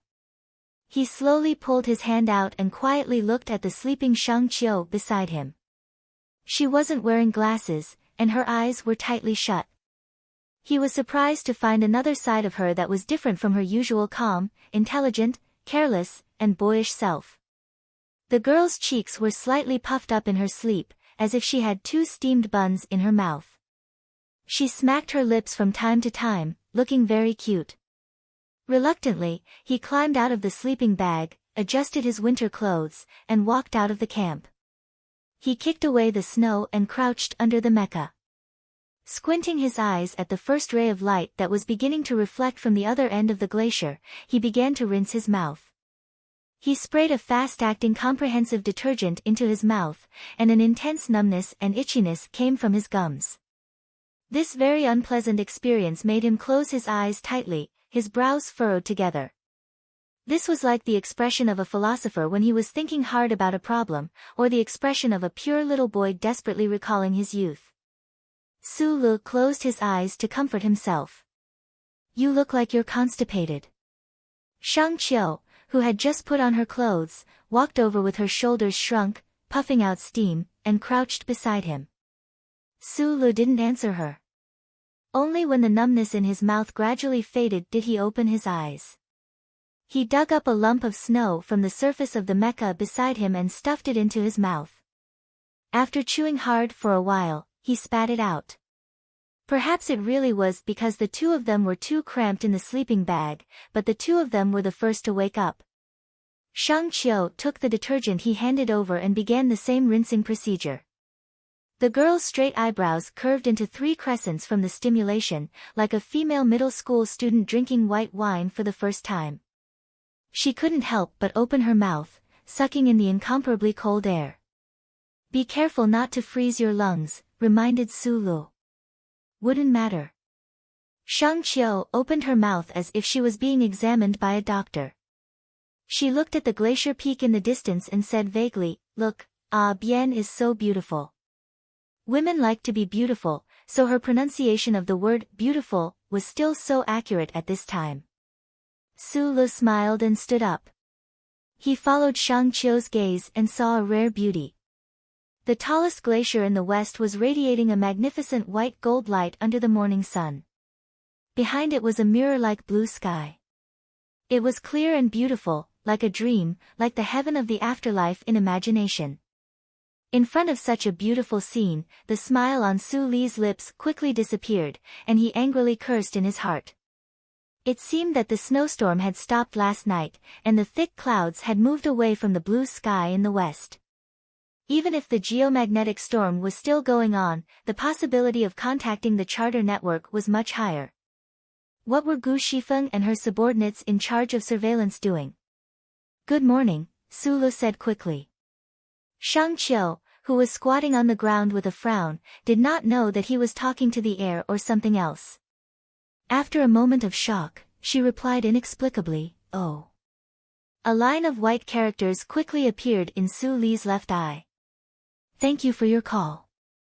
Good morning, Lieutenant Colonel Su-lu. It seems that you had a good time last night. A man and a woman woke up at the same time in the morning and took care of their personal hygiene together.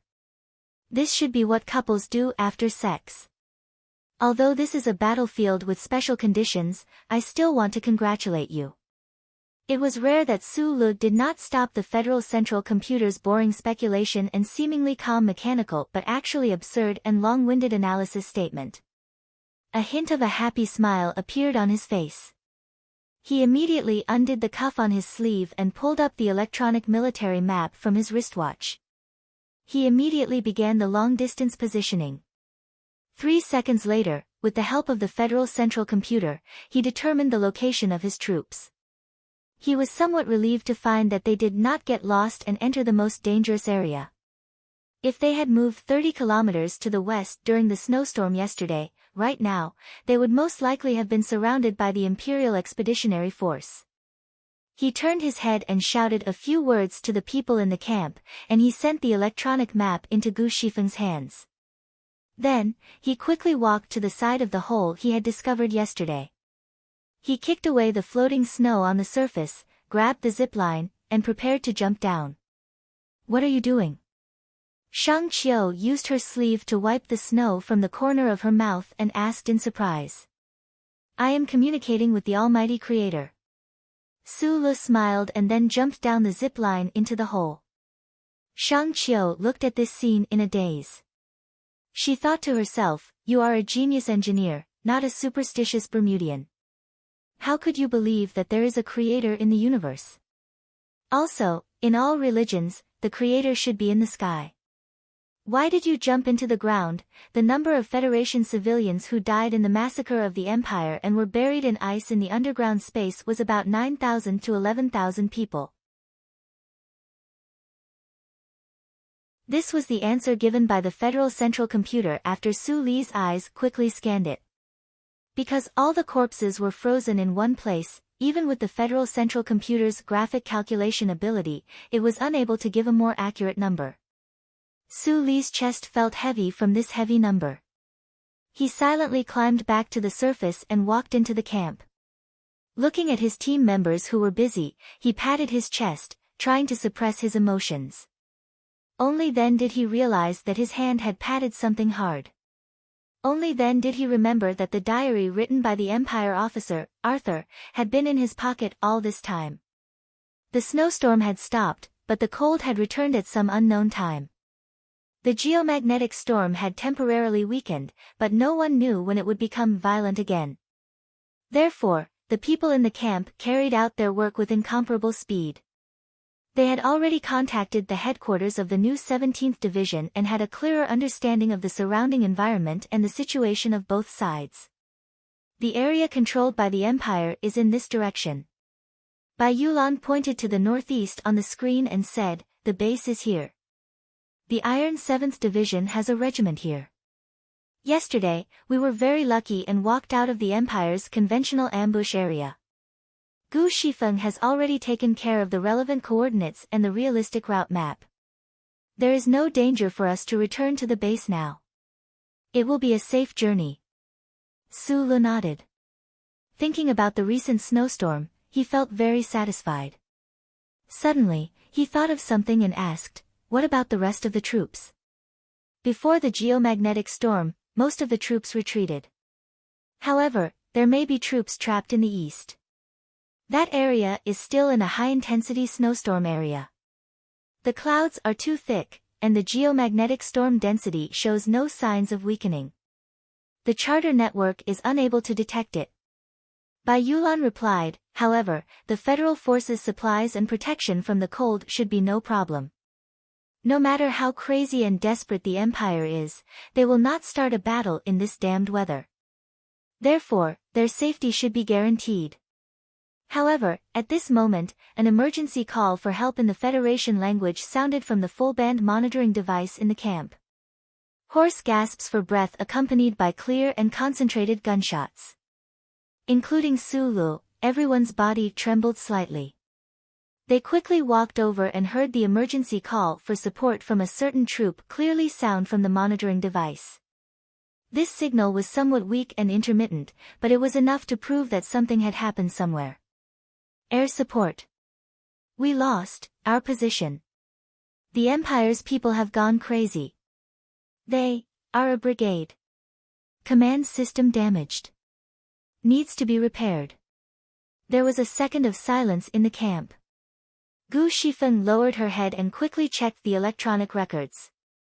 She reported, "It's a filtered B-section channel. A Federal Forces unit was being crazily attacked by an entire Imperial brigade." Everyone's expression was rather solemn. No one would have thought that at this point in the war, the Imperial Expeditionary Army, which was barely surviving, would actually have the courage to gather a large group of soldiers and launch a crazy counterattack despite the terrible weather. In the current state of the war, with the battlefield command system damaged, it could basically be said that this unit was infinitely close to defeat. It could be imagined how tense the situation over there was. However, Su Lu thought of something else. Even in the dual situation of a geomagnetic storm and a snowstorm, the Federal Forces would very likely use this hard-to-hide filtered communication mode. Unless the command system of this unit was damaged and all long-distance communication methods were cut off. However, the Federal Forces were like the new 17th Division or the Iron 7th Division. On the wrist of every soldier, there was a chip that connected to the charter network, except for one unit. Gu Shifeng also thought of this. She raised her head and said hesitantly, "It should be the Green Dragon Mountain Anti-Government Forces." "No, it's the Federation Special Forces 1st Division." Su Lu gave a simple order. "Contact the division headquarters and report the situation of the eastern unit being ambushed. Ask for quick backup. Air support won't be able to get in." Bai Yulan shook her head and said, "Repairing the command system is not easy. Even if they have their own repair engineers, where are they going to find the parts? Su Lu stared at the electronic map in front of him. His gaze gradually moved to the shadowy area covered by thick clouds. He saw the eye-catching symbol at the edge of the area. After a moment of silence, he said, "Contact the Iron 7th Division immediately. Their position is the best, and they definitely have backup parts. Ask them to go and help."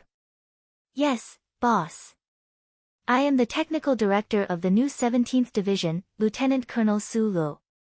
I am the commander of the 1st Regiment of the Iron 7th Division, Lieutenant Colonel Dong Fang Pei. Our division has received your request. We reject your request." A cold and disciplined voice clearly sounded in the camp.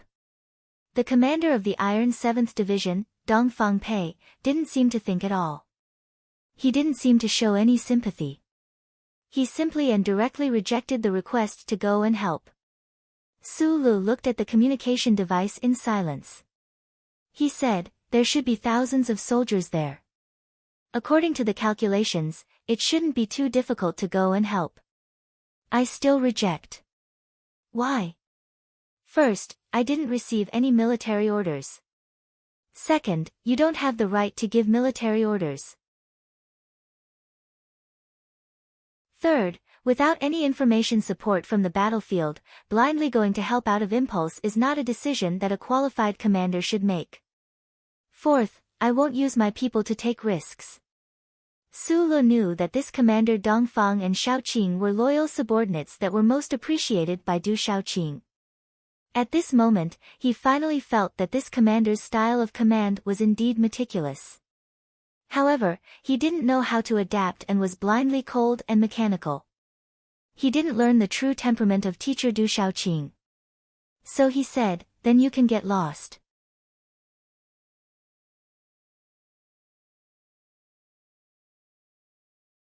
Chapter 5:13. Su Lu stared at the screen in silence. He knew very well that if the troops trapped in the snowstorm today were the government troops, even if it was the new 17th Division that had a deep grudge with the Iron 7th Division, Commander Dong Fang would definitely not hesitate to go to the rescue instead of waiting for any orders. What the trapped troops needed the most was the backup firmware for the command system. The 1st Regiment of the Iron 7th Division was very close to the battle zone, so it would not be too difficult to rescue them. Compared to leaving them in the lurch, using a mechanical squad to rescue thousands of people was a very simple choice. However, the troops trapped in the snowstorm were part of the Special Forces 1st Division. This was a troop from the anti-government forces from Green Dragon Mountain, so Commander Dong Fang did not hesitate to reject the request for help. If the federal military had its own supporters, then the Green Dragon Mountain troops that were transferred to the front lines because of the Federation's reconciliation agreement were undoubtedly the most hated enemy of the government troops. During the battle at Yellow Mountain Ridge in the south last year, Du Shaoqing ordered Su Lu to kill people, so he turned around and killed them. He rarely thought about problems other than the situation itself, so he was in a very bad mood right now. He narrowed his eyes and looked at the calculation demonstration on the electronic map. He confirmed that the Imperial Expeditionary Force that trapped the Green Dragon Mountain troops in the northeast, even if it was an entire brigade, would definitely be exhausted. If Du Shaoqing was here, he would definitely not hesitate to go to the rescue. No, he would take the opportunity to launch a fierce and risky attack to bury the Imperial Expeditionary Force Brigade in the glacier and geomagnetic lines, Su Lu thought. As if she could see what Su Lu was thinking, Bai Yulan said softly, "If at this time, we ask for help from the Iron 7th Division through the division headquarters, or even give orders through the command center, Commander Du Shaoqing will not send his own troops because he is protective of his own people. Dong Fang Pei has already made a decision. Even if this decision is cold-blooded and mechanical, he will not change it." "Yes." Su Lu nodded, thinking that with Du Shaoqing's personality, he would definitely do such a thing. He couldn't help but feel a trace of regret. He should have let the command center directly negotiate with the Iron 7th Division. Perhaps the situation would have been much better. Sulu reported the situation in the northeast direction to the division headquarters through the remote communication system that could be maintained for the time being. He then said a few words into the communication device in a low voice. After a moment of silence on the other end of the communication device, the gentle but unquestionable voice of the new 17th Division's commander, Yu Qinghai, came through. This major general, who was known for being a good person, clearly understood Su Li's temperament very well. Without waiting for the camp to make any suggestions, he directly ordered them to immediately retreat to the base and strictly forbade them from providing support. It was normal for the division headquarters to make such a decision. The geographical location of this small unit in the camp was not suitable for them to provide support to the trapped Green Dragon Mountain unit. They also lacked sufficient firepower. More importantly, this unit's mission was to test out the Federation's newest MXT mecha. If these 3 mecha were allowed to fall into the hands of the Empire, who knew what kind of trouble they would cause?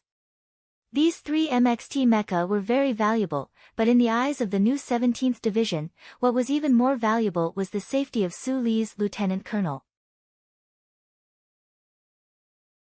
Hearing Commander Yu's rare strict military order, Su Li's expression froze slightly. He placed both hands on the table and stared at the dense geomagnetic lines represented by the dark clouds and red lines in the northeast direction on the screen. Bai Yulan, Lan Xiaolong, and the other officers relaxed. They were all brave soldiers, but they were still unwilling to take the risk of going to the dark clouds in the northeast. This was because, in the depths of their hearts, they had never truly seen the people of Green Dragon Mountain as their comrades. Sulu slowly straightened his body. At this moment, perhaps he was thinking of the thousands of corpses of Federation civilians not too far away. Perhaps he was thinking of the little girl's gray face. Perhaps he was thinking of the question he had asked himself last night about what he could do for this war. But in reality, he had not thought of anything. He had only instinctively made a decision. He turned around to look at Gu Shifeng. Her subordinates had received the message he wanted to convey. Gu Shifeng's expression froze slightly, and then a bitter self-mocking smile appeared on her face. The 5 stubby fingers of her right hand quickly swept over the buttons on the workbench. More than 10 electrical commands flowed into the system. The line on the screen that represented the strength of the signal to the division began to flicker incessantly before finally disappearing. Reporting, the geomagnetic field has changed. Communication has been cut off again, said Gu Shifeng with a shrug. Everyone, including Sulu, couldn't help but laugh.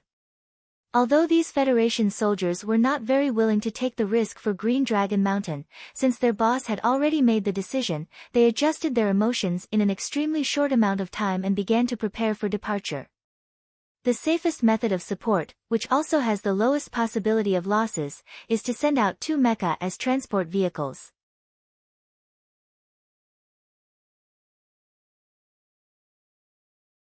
They raised their heads to look at the young man and woman at the belly of the mecha, thinking to themselves that this was really the most impressive pair of youngsters in the Federation. Looks like the chances of me shining in the future will become fewer and fewer. Gu Shifeng looked at this scene and thought to herself sorrowfully. She turned and walked back into the camp, shaking her head as she walked, extremely emotional. Let's go. On the narrow platform of the snowy river, the 2 snow-white mecha were like giant blocks of ice that had suddenly loosened. They slowly left the ice cliff and headed northeast. Sulu and Shang Qiu sat in the first mecha, which was fully loaded with firepower. Bai Yulan and Xiong Linquan operated the fully loaded mecha behind them.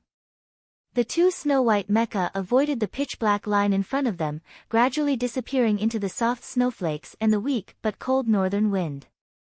In the dim cockpit, Shang Qiu's gaze was lowered slightly as she looked at the touchscreen in front of her. The strap had already popped out automatically, tying her securely to her seat. However, it didn't affect her operation. Her input speed wasn't fast, and the commands were also exceptionally simple. However, after just 11 seconds, the MXT mecha's self-check and posture adjustment work was completed. That's amazing, Sulu said seriously as she watched her play. Shang Qiu didn't even raise her head as she said calmly, "Don't forget, MX wasn't developed by you alone. I've always thought that you were the main contributor to MX's development. I'm his mother. However, there's a saying that you're the father of MX?" Shang Qiu suddenly raised her head and glanced at him with a smile. The MXT mecha couldn't use its movement mode in the slippery and steep glacial terrain. It could only rely on its thick and heavy alloy mechanical legs to continuously dodge and leap forward. No matter how good the shock absorption system was, it couldn't completely eliminate the vibration. Su Lu seemed to be stunned by the shock, swallowing back the words he was about to say. He placed the black workbench into the holding room behind the seat, and the automatic strap popped out immediately. A meaningful look flashed through Shang Qiu's eyes as she asked, "This is your pressurized case?" Before Su Lu could answer, Bai Yulan's voice rang out from the system. "Requesting synchronization mode. Mode approved." He pressed the third button beside the control stick. The two Snow-White mecha used the naked eye to maintain the distance between each other as they sped through the rugged glacial terrain, moving further and further away.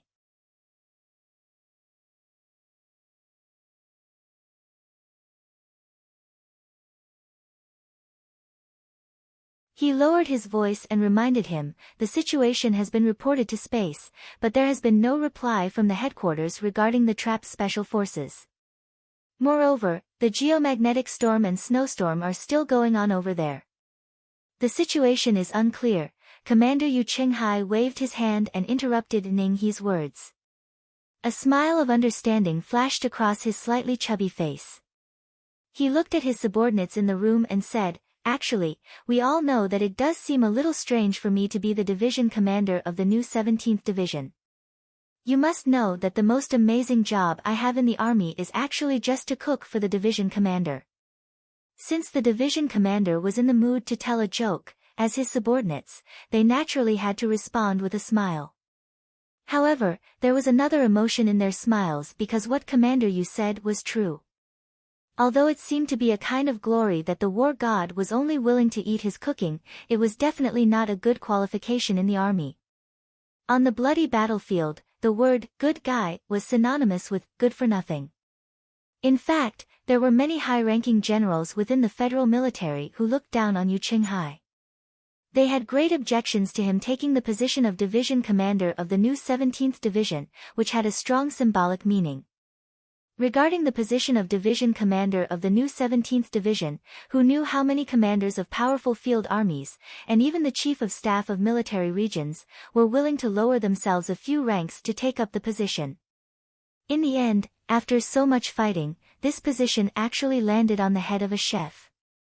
Who could be convinced? All of the middle and high-ranking officers of the new 17th Division were the targets that the Federation focused on cultivating. For such a good guy to be the division commander, it was hard to say that they weren't disappointed and angry in the depths of their hearts. But who said that chefs don't know how to fight?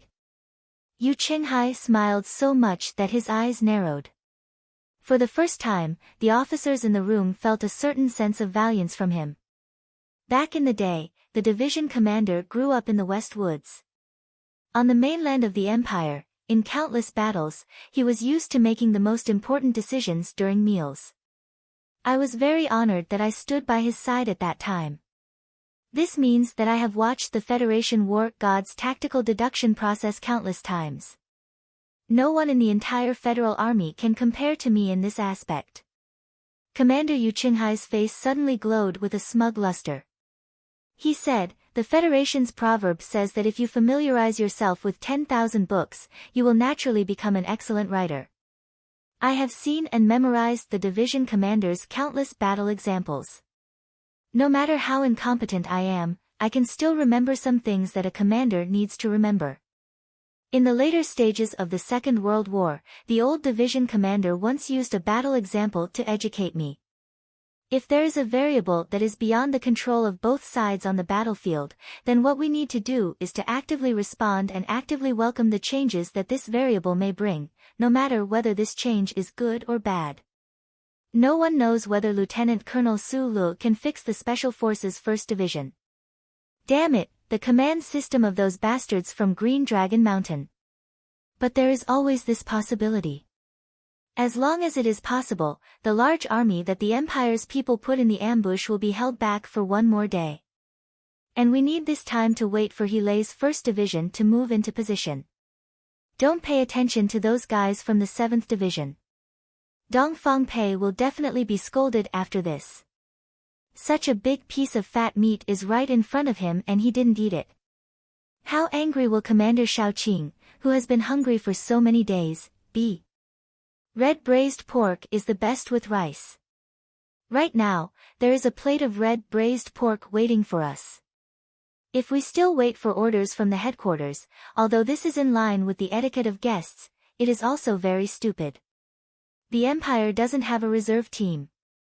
That is the magnetic storm area.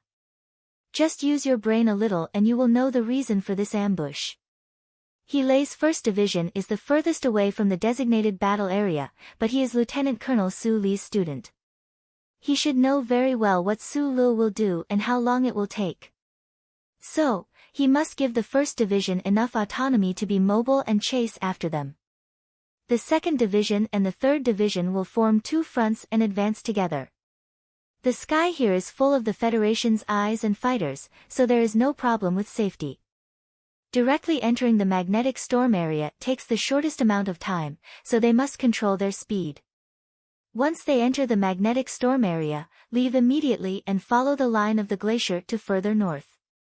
Everyone, don't pay attention to the battle situation of the enemy or how many Empire soldiers are there. This will definitely be a chaotic battle. Commander Yu Qinghai pointed at the electronic map and explained calmly.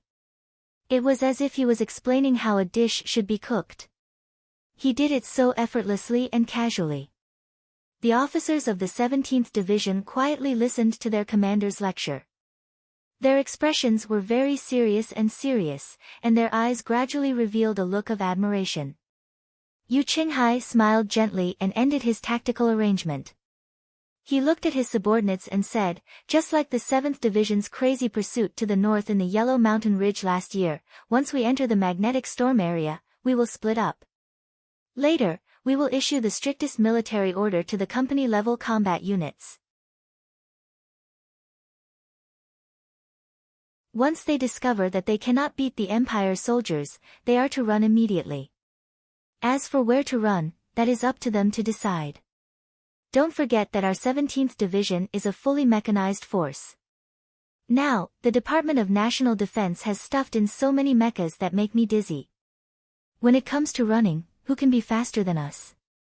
With the additional system designed by Lieutenant Colonel Su Lu, I believe that these mechas will not fall into a trap again. Commander Yu Qinghai raised an eyebrow and smiled. As a commander, I should not be explaining these tactical arrangements to you all. But there are not many true veterans in the division. As a commander, my greatest responsibility is to pass down the fighting style of the old commander when he led the 17th Division. Of course, if General Miles were to be the commander himself, perhaps he would do a better job. You must know that on the battlefield back then, he was known for being the most sinister and ruthless. But I think the president would not agree. Commander Yu Qinghai spread out his arms and said with a serious expression, "Children, you must remember that the great, undefeated 17th Division only has one fighting style. And that is, to eat all the meat that can be eaten, to love every piece of meat on our bodies. For this purpose, there is no such thing as the word shameless in our eyes." Su Lu did not know what had happened at the division headquarters. He also did not know that the 17th Division that had been brought up by that old man in Feicheng was definitely not as honorable and disciplined as the Federation citizens thought. In reality, although he used all his free time to study military command and had also commanded 7th Division in some small-scale battles, he still could not be considered an excellent commander.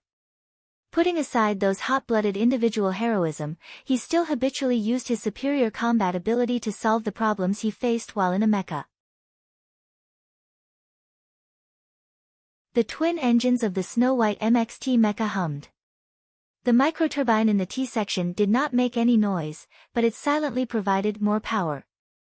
The superfine alloy spikes protruded from the mechanical legs of the mecha, like the fine hairs on the edge of a cat's paw. They rubbed against the smooth ice surface forcefully, causing the two mechas to become two white lines.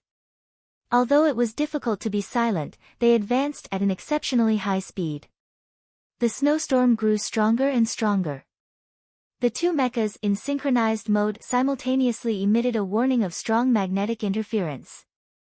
Relying on the naked eye, they did not separate, but they were still blurred between the wind, snow, glacier, and black clouds, like two flies bumping into each other for who knew how long. And then they crashed headfirst into the battlefield. Two white mechas stood on top of the glacier, looking down at the armored vehicles that were emitting black smoke. The corpses of the fallen soldiers were motionless as they listened to the sporadic gunshots. They seemed to be looking for a way to enter the center of the battlefield.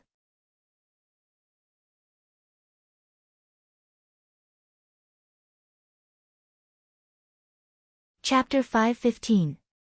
The ground was a vast expanse of snow, but the sky was heavy with dark clouds.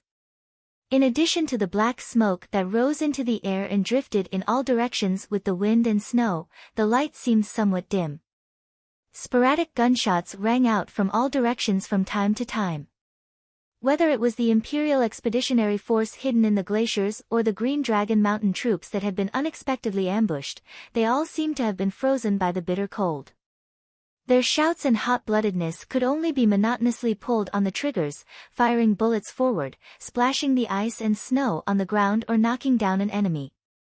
No one noticed that halfway up the steep icy peak to the southwest, there were two snow-white Federation mecha quietly half-buried in the deep snow. They had already entered the active geomagnetic zone. The MXT mecha's SCC monitoring system and large radius high-sensitivity radar were all under strong interference. Warning characters flashed on the screen from time to time, and a light red light lit up in the cockpit. Sulu didn't pay attention to these problems. He silently watched the screen's vision, watching the battle scenes on the snowy battlefield closest to him that moved him.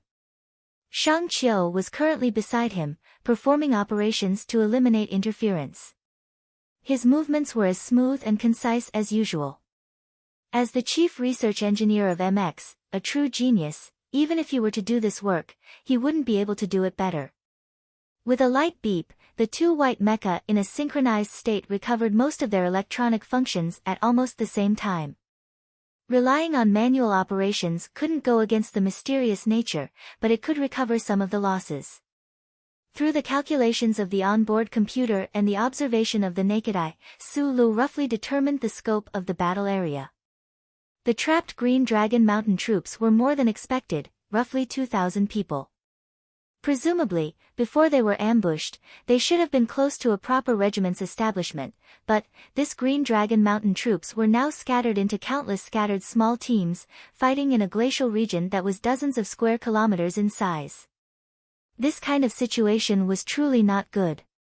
If they couldn't repair their command system as soon as possible, then this troop's destruction was only a matter of time. Boom, boom, several muffled explosions came from the distance of the glaciers. Then, sporadic gunshots rang out, and the pained cries of the wounded could be faintly heard. "Have you found their regiment headquarters?" Sulu quickly asked the system. His eyes searched for the path to the center of the war zone in the grayish-white world on the screen. What troubled him was that although the Empire's firepower did not seem to be very strong, there were obviously many hidden heavy firepower points in front of him. The lateral filtering can only be accurate up to 500 meters. Bai Yulan's voice rang out from the cockpit, "They're roughly 7 kilometers to the east. Our luck is pretty good. Their regimental headquarters isn't in the central region, and they're quite close to us. If this regimental headquarters is really at the furthest point, no one would be able to find them." "Got it."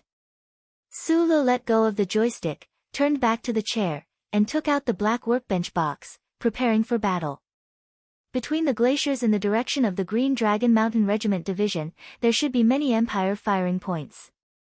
However, the sky was already gradually darkening. Apart from forcefully charging over, there didn't seem to be many other choices. Your press box seems to be smaller than the previous one. Shang Qiu adjusted the glasses on the bridge of her nose and suddenly said. This is a gift from someone. Please keep what you see a secret. Su Lu replied. He didn't explain that this was a gift from Jian Shui'er through a special channel. It was a new type of simulation system specially designed for the Lees of Philadelphia. He took off his pilot's uniform, revealing his well-proportioned and muscular body. He began to put on this set of equipment that was much lighter than the simulation system he had assembled himself. Beside him, Shang Qiu took off her glasses in surprise, but didn't say anything. A strange light flashed through her eyes. It had been a long time since he had used a mecha in battle. Su Li's body that was suspended in the air exerted some force. His left knee bent slightly, and he felt the familiar tingling sensation of numbness on his skin. He felt the strength of each of his pores as he listened to the familiar sound of hydraulics coming from the mecha below him. He couldn't help but take a deep breath. He felt some kind of powerful and intoxicating strength return to his body. Following his movements, the white MXT mecha that had been quietly hiding in the wind and snow all this time lowered its left knee slightly and slowly stood up. According to the plan they had drawn up beforehand, their goal was to support the Green Dragon Mountain Regiment Division headquarters, not to the point where they were crazy enough to want to defeat the entire battalion of the Imperial Expeditionary Force with just 2 mecha. Su Li's mecha would act as the vanguard or bait, drawing the firepower of the Empire soldiers from the outskirts of the battle zone. He would forcibly tear open a path and cover by Yulan's mecha as they quickly passed through the outskirts of the battle zone to reach their destination. The white MXT at the back followed the former's movements and slowly stood up as well. Its twin engines emitted a low hum, shaking off the snow on its body to the ground. In the cockpit of the mecha, Xiong Linquan silently prepared the firepower system. Bai Yulan looked at the not-so-intense but exceptionally bloody and cruel battle through the screen. She said to the system in a heavy tone, "Be careful. This batch of Empire soldiers is crazier than the ones we've encountered before." Yes, in the 3 planetary systems, the Imperial Expeditionary Force that had already reached the end of their road had already sunk into the final frenzy before they died. This was especially so on planet 5460, where the situation was the most bleak. Although the headquarters led by old General Ambly still had tens of thousands of soldiers under control, the miserable situation where there was no retreat and no path forward had caused the Empire soldiers to enter a state of madness that was bordering on suicidal. Because of the snowstorm and geomagnetic storm, the Imperial Expeditionary Force was very lucky to have surrounded a Federal Army unit. They gathered an entire battalion of soldiers and launched an attack on this Federal Army unit. They knew very well that their equipment and ammunition were on the brink of depletion, far inferior to the Federal Army.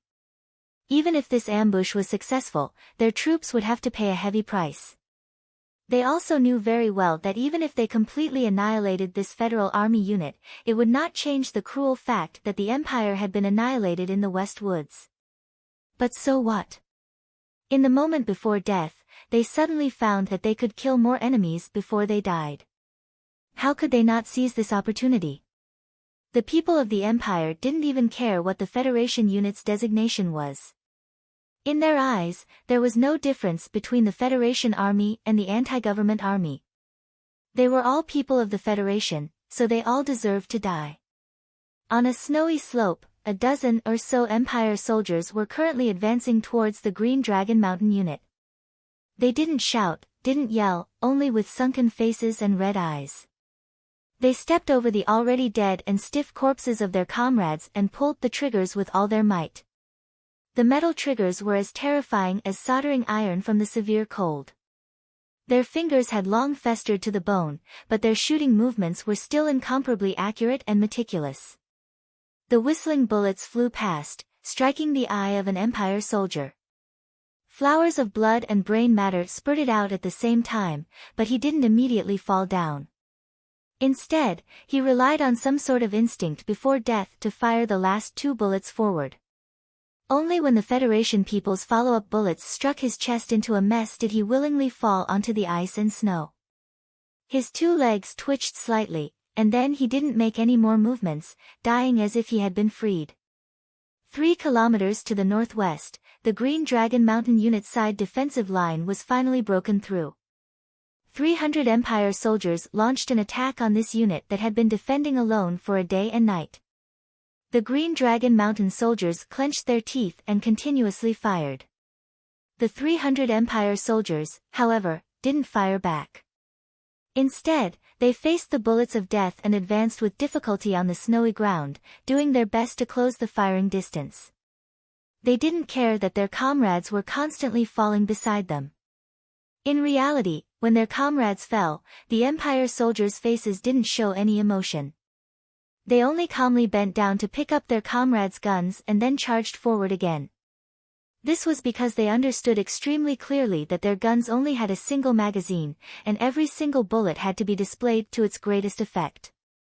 In this type of hopeless situation, human lives would never be as important as ammunition. When the 300 Empire soldiers charged into a certain Green Dragon Mountain unit, only half of them remained.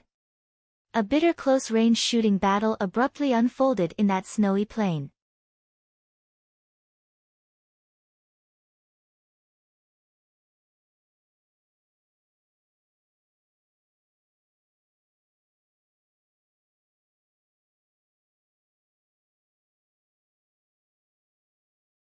In an instant, more than 10 Empire soldiers were shot into corpses that littered the ground. The simple and crude position was like a beach after a flood under the violent barrage of bullets, a complete mess. Following the shooting, the white MXT mecha still maintained an extremely exaggerated speed. Against the background of the white snowfield, it had already become a dizzying line. The white mecha was at the front of this line. Snow blocked, snow scattered, ice blocked, ice broke, people died if they tried to stop it. The white mecha charged straight into the battlefield like a hatchet. Its momentum was astonishing. The continuous and fierce firing of Darren's autocannon was like the bright light of this giant hatchet that cut through the snow. Those who came in contact with it would die. After 10 seconds or so, the mecha had already broken through the ice palace. Under the stunned gazes of the Green Dragon Mountain soldiers, before their eyes even had time to produce feelings of surprise, it turned the Empire's position at the outermost edge into a sea of fire. Perhaps it was because the white MXT controlled by Su Lu was like a god descending on the battlefield, announcing its arrival to both sides in an overly arrogant manner. Therefore, at this moment, not many people noticed that there was still a snow-white Federation mecha silently following behind it at a distance of 1,500 meters to its right. In order to keep up with Su Li's speed, the mecha controlled by Bai Yulan had entered an overclocked state when it started its assault from the waistline of the glacier. Accompanied by the low humming of its twin engines, this mecha that carried the parts that the Green Dragon Mountain troops urgently needed valiantly displayed its maximum mobility. Using the cover of the wind and snow, smoke and ice, it quickly drove towards the high ground where the Green Dragon Mountain Regiment headquarters was located.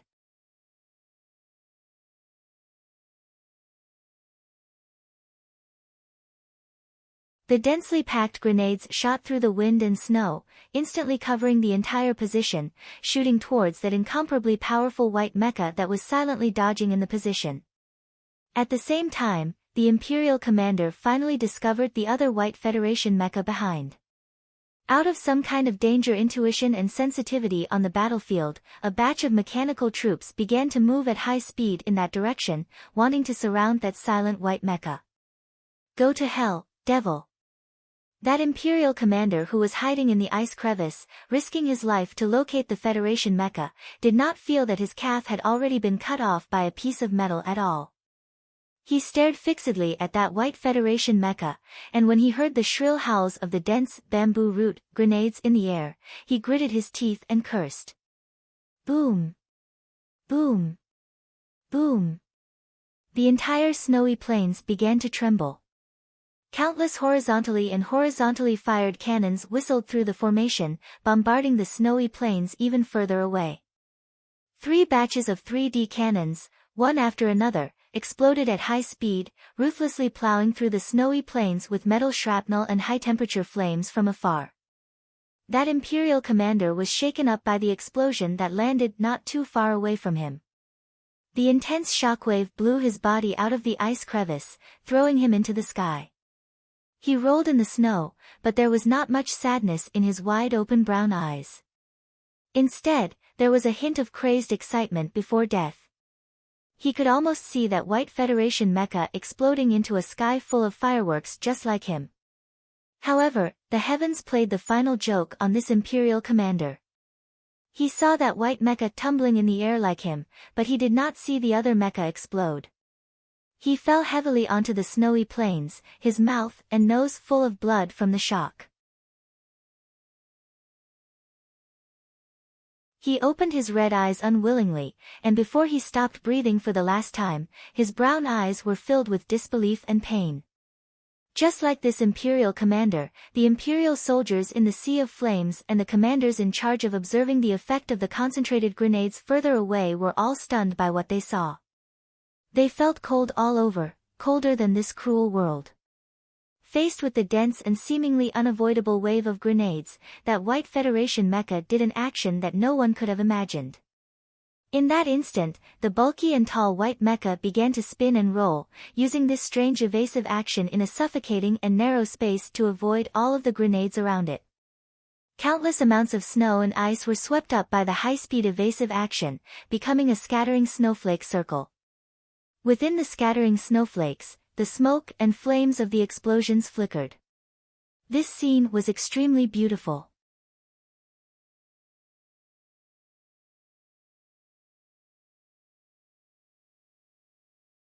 Chapter 5:17. Shrouded in snow and ice, the snow-white mecha made several perfect arcs in the air, brushing past the grenades in what seemed like an extremely dangerous manner.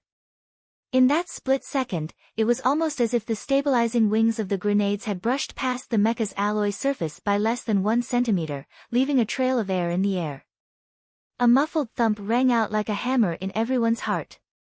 The heavy MXT mecha plummeted from the air towards the ground. Just as it was about to hit the ground, its right mechanical arm shot out rapidly towards the snow. The massive body of the mecha was thwarted by the massive recoil and quickly bounced back up. Before the heavy mechanical legs could even touch the snow, the white body of the mecha began to tremble violently, leaving behind a trail of afterimages as it swept past the surrounding sea of fire and sped towards another part of the Empire's defensive position. From the moment the grenades had arrived, this white mecha that had abruptly entered the battlefield had performed an unimaginable rotation and evasive maneuver, to the moment it had bounced off the ground and turned into a straight line to enter the battle once more. In an extremely short amount of time, this entire set of maneuvers had been completed cleanly, without the slightest pause in between. None of the soldiers on both sides of this snowy battlefield had ever seen such mecha control before. In fact, they had never imagined that a seemingly cumbersome and massive mecha could perform such unimaginable maneuvers.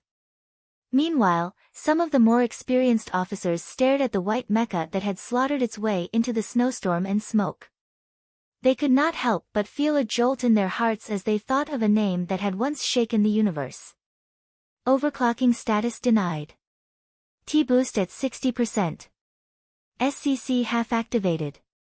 Warning. Degaussing peak value decreasing.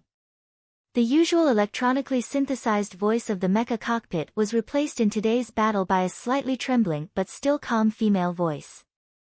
Even in the full restraint decompression device, Shang Qiu's face was still pale from the series of high-speed mecha maneuvers earlier. She gripped the stabilizer lever in front of her with great difficulty as she stared at the continuously flashing data on the separate screen. She made a mecha engineering report to Su Lu, who was in charge of the controls.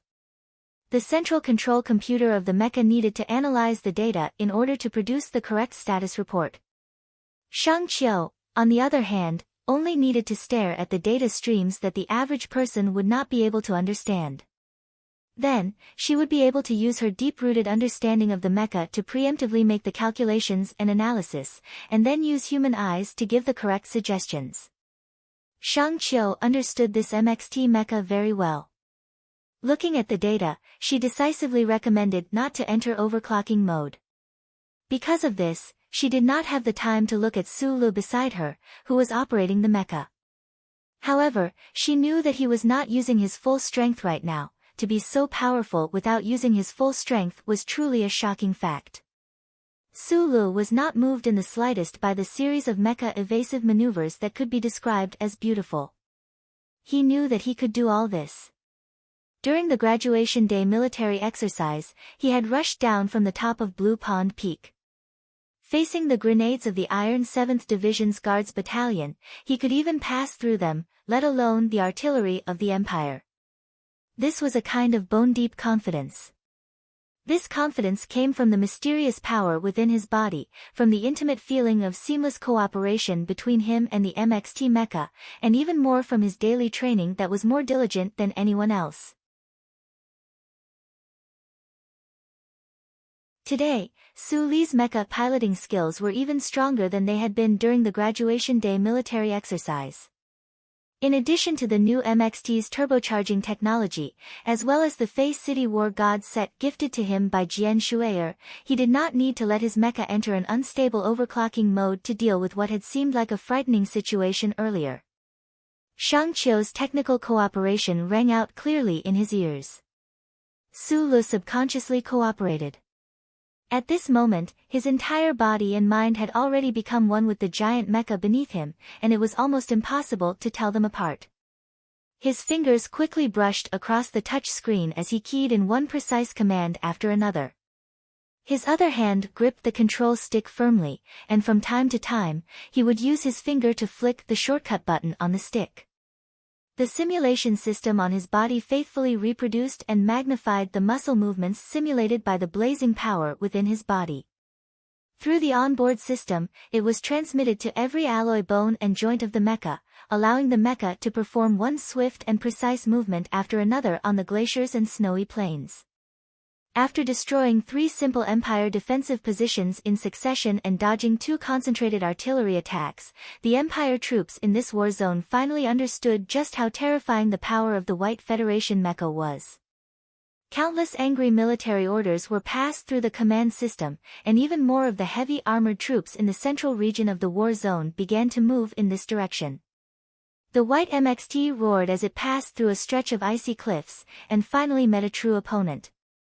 Amidst a sky full of snow and wind, 4 Empire Wolf mechas that had been hiding here for a long time suddenly surrounded it with a boom. These camouflaged Empire mechas were lighter in weight, and moved quickly on the surface of the snowy plains.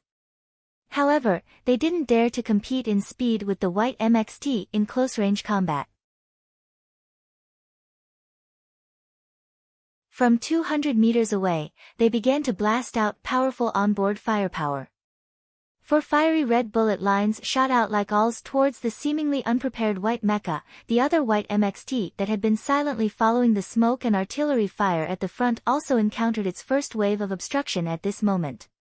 The Empire's heavy firepower troops hurriedly moved over and fired a concentrated barrage of armor-piercing heavy bullets in an attempt to annihilate it. This white mecha was clearly not as crazy and unstoppable as the mecha controlled by Su Lu at the front left.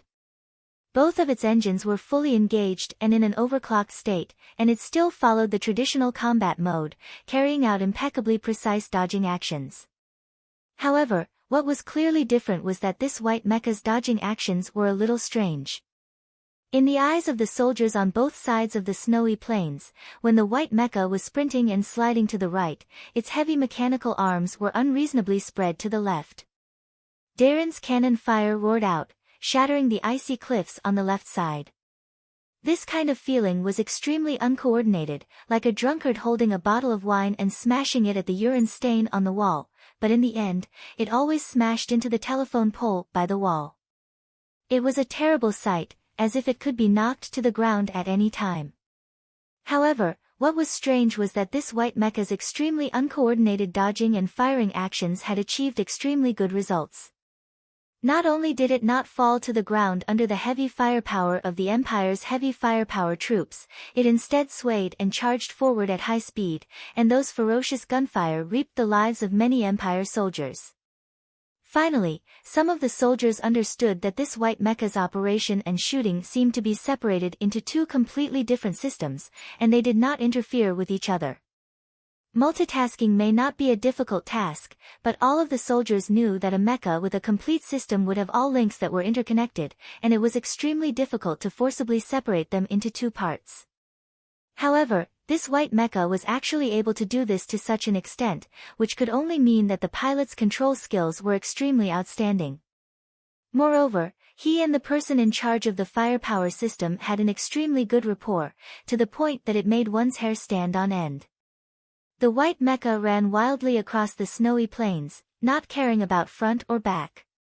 The rotating cannons on the mecha's arms roared as they spat out flames, but they did not wildly scatter in all directions to kill the defenseless Empire soldiers. Instead, they accurately transformed into terrifying straight lines that shot out from the mecha's body, mercilessly striking the heavy firepower equipment and blasting a sky full of debris. Inside the cockpit, Xiong Linxuan's expression was calm as he controlled the auxiliary screen, controlling the firepower system to make the most effective shots. At the same time, he also had to cooperate with Bai Yulan's high-speed operation to prevent the mecha's physical performance from being affected. Such a tedious operation did not seem to be able to pressure him, who was in Group 7's second thick nerves. However, at this moment, his expression suddenly became serious, and his brows furrowed. Looking at the image on the SCC window, he shouted loudly, "Boss is trapped." 4 mechas. Even in the midst of such a fierce battle, Bai Yulan, wearing a helmet, still looked calm and gentle. He stared at the small screen in front of him, quickly operating the mecha, pushing his hand's speed to the limit. Even after hearing Xiong Linxuan's anxious shout, he did not react at all. 1 kilometer ahead, the Empire's armored forces were rushing over. This was what he needed to worry about right now. Xiong Linquan shouted, naturally hoping that Bai Yulan would control the mecha to turn to the left to support Su Lu. However, he did not receive any response, and he could not help but be slightly stunned. He knew that Lao Bai and Su Lu had a close relationship, and Lao Bai would definitely not ignore the life and death of his boss. Then, what did this silence mean? The white mecha's right shoulder armor flipped over, and the only main cannon designed by the MXT blasted out, overturning an Empire's heavy armored vehicle 300 meters away. Xiong Linquan pursed his lips tightly, glancing uneasily at the SCC window from the corner of his eyes. However, the uneasiness in his eyes immediately turned into shock and satisfaction. On the screen on the window, 4 wolf mecha that had been in hiding for a long time were launching an ambush at the white MXT controlled by Su Lu. The terrifying projectiles sent snow and ice flying everywhere, somewhat obstructing the view of the battlefield. However, an instant later, the snow and ice fell to the ground, and one of the Empire's mecha roaring with gunfire suddenly froze. This Empire's mecha seemed to have been frozen stiff by the wind and snow, instantly losing all of its power. Then, the engine behind its waist exploded, and the mecha collapsed to the ground. A moment ago, the tall white MXT had been in a half-crouched position on the snowy ground. The next moment, like a ghost, it swept out from behind this exploding mecha. The Dalan gun at the front of the mechanical arm had long been replaced by a super-sharp special tri-edged alloy blade instead of the conventional alloy serrated blade. It was precisely this sharp tri-edged alloy blade that accurately pierced into the gap between the Empire's Wolf mecha's engine compartment, exploding the mecha with one stab. The trembling MXT mecha swept over like a gust of wind. In less than a second, it had performed 14 consecutive microcontrols, entering the midsection of another Empire's mecha. With a heavy swing of its mechanical arm, the alloy blade sliced through the mecha's neck, pulling out the dense network of transmission wires and easily severing the mecha's power system.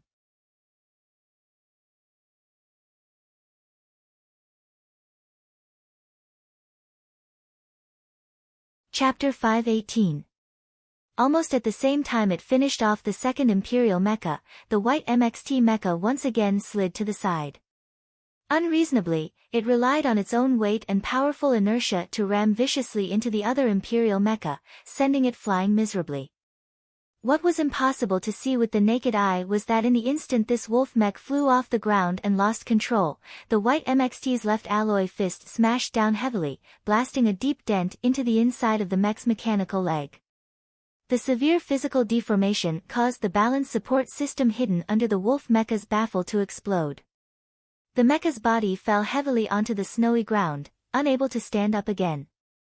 The fluid in the damaged pipes began to flow in reverse, and the delicate components were destroyed by the wanton flow of electricity. Immediately after that, the white MXT used the recoil from the collision to retreat at high speed. Its massive body did a somersault in mid-air that was absolutely forbidden in all mecha operating regulations. Its heavy and thick mechanical leg came crashing down like a long rock. Without giving the last Imperial mecha any chance to react, it simply and brutally trampled it to the ground. The white mecha crouched down, and the triangular alloy spear at the front of its right mechanical arm pierced through the weakest part of the Imperial mecha's cockpit. When it was pulled out, it left a trail of blood and sparks. The snow-white MXT mecha stood up silently in the dim light of the sky. Beneath its feet was the remains of an Empire mecha. This scene seemed to make the tragic battlefield in the snowy region quiet down a little. 4 wolf mecha surrounded and attacked, but their concentrated firepower did not harm Sulu at all. Instead, they were all easily one-shot by him. This was because the Federation's new MX mecha was already one level ahead of the Imperial mecha, and more importantly, because his control skills were already much better than these Imperial soldiers. He was one of the most outstanding mecha engineers in the Federation. His daily, tedious studies allowed him to understand the mecha structures of both sides like the back of his hand. At the same time, he was also the Federation's most talented mecha operator. This allowed him to target the weaknesses of the mecha, launching attacks from angles that the average person would never be able to imagine. Perhaps his current level of mecha control skills was still a considerable distance away from that old man and that uncle in Feicheng, but this type of mecha combat concept design was already strong enough. At least on this planet 5460, he was unmatched. After a moment of silence on the battlefield, the final battalion of the Imperial Expeditionary Force did not stop moving forward because of the terrifying performance of this White Federation mecha. More armored vehicles and even more mecha came madly from all directions. In the cockpit, Shang Qiu stared through his glasses at the scrolling data on the screen, and pressed the red button without hesitation. The white MXT mecha finally officially entered overclocking mode, charging straight into the dense tide of Imperial iron. Because this was a mecha specially made for Sulu by the Nutshell Engineering Department, there was no more spectacular sight of the mecha taking off its armor. Only the roar of its twin engines and the violent tremors heralded the arrival of some sort of heroic scene. In the blink of an eye, the white mecha charged into the tide of Imperial iron. After a violent collision, a black shadow flew into the sky, and a low explosion rang out. Amidst the countless armored vehicles and mecha, the white mecha's silhouette seemed like it could collapse at any moment and be drowned out. But in the next instant, it miraculously stood up again. The triangular alloy spike was still shining brightly. 1 kilometer behind to the right, another white mecha was also maintaining a high-speed charging posture. Because most of the Imperial Empire's armored mobility forces had been drawn over by Sulu, the situation faced by Bai Yulan and Xiong Linquan was much more relaxed.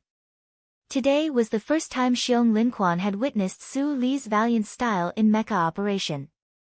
Perhaps it was because he had been stunned by that scene, so he was not too worried about falling into the trap of being the leader of the iron flow of the Empire.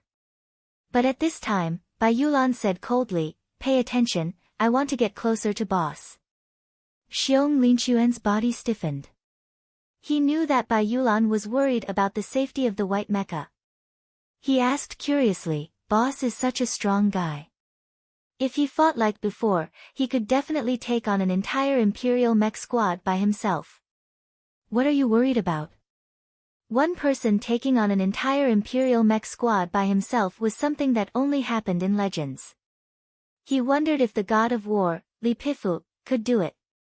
Bai Yulan thought about the experience of following Su Lu all these years. She thought about how exhausted he looked after those intense mecha battles and said, "Boss is strong enough, but his endurance is not enough. He can't last long enough." Xiong Lin Quan immediately understood what she meant. His eyes widened as he watched the fierce battle. He shouted, "Then he really can't do it in bed. Let's go over and help him fuck a few more." Su Lu knew his problem better than Bai Yulan. Intense battles drained the energy in his body. In previous battles, he had often encountered this problem. This problem was not just the unbearable hunger in his stomach, but also a matter of life and death. For example, last year at Yellow Mountain Ridge, when he had assisted the Iron 7 Division in the battle, he had single-handedly taken out around 10 Imperial mecha. But at that time, if the Iron 7 Division had not been there, he would not have been able to survive in his exhausted state. So now, he was very careful to avoid the dangerous situation of completely draining the energy in his body. In the previous battle, he had been forcefully pushing back his overclocked state. But today, in this snowy region filled with the desperate and frenzied atmosphere of the Imperial people, he had no other choice. He had to explode with all his energy and seek a good result of forcefully breaking through, or wait for the Green Dragon Mountain troops, who had been silent all this time, to react. The SCC system sent a synchronized signal. Su Lu said in a low voice, "Go away."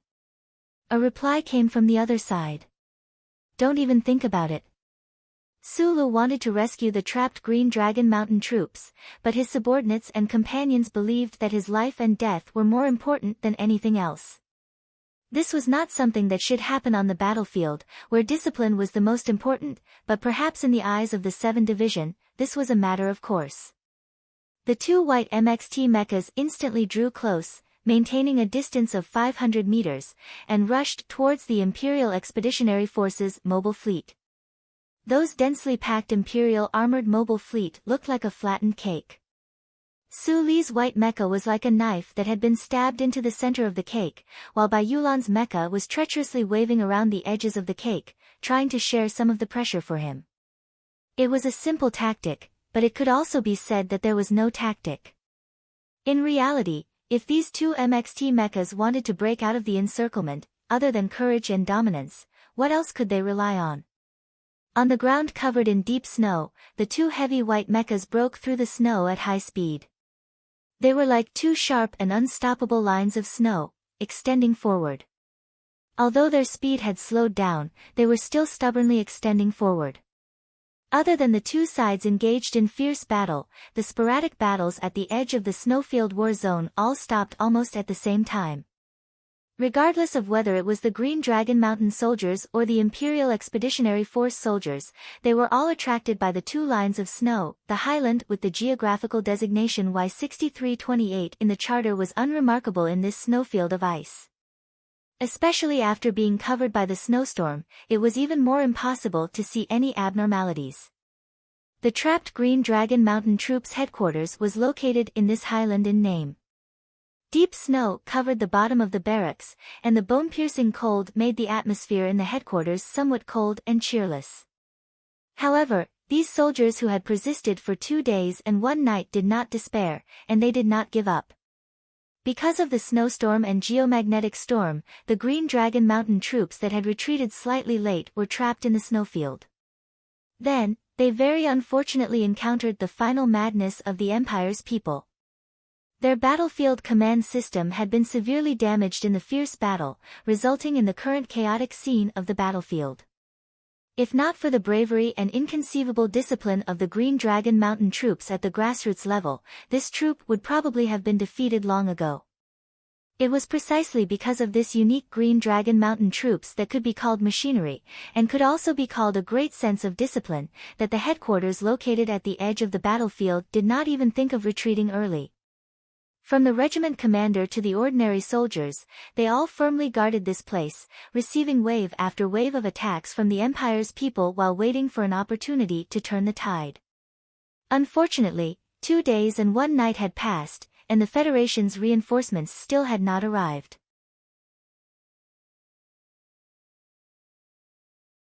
The geomagnetic storm also showed no signs of weakening, and this damned snowstorm was still so violent. A thick shadow shrouded the hearts of everyone in the headquarters. They even had no way of knowing the situation of the 2 battalions further away from the war zone. How should they fight this battle? Report. A scout covered in snow rushed into the headquarters and said loudly, "There are 2 Federation mecha coming. They should be reinforcements." The commander of the 1st Special Forces Advance Group, Li Ming, had sunken cheeks, the beard on his cheeks stiff.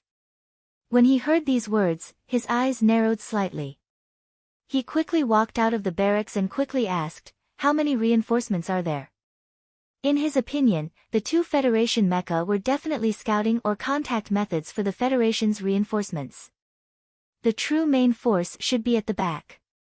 However, contrary to his expectations, that scout replied hesitantly, "Seems like, it's just 2 mecha.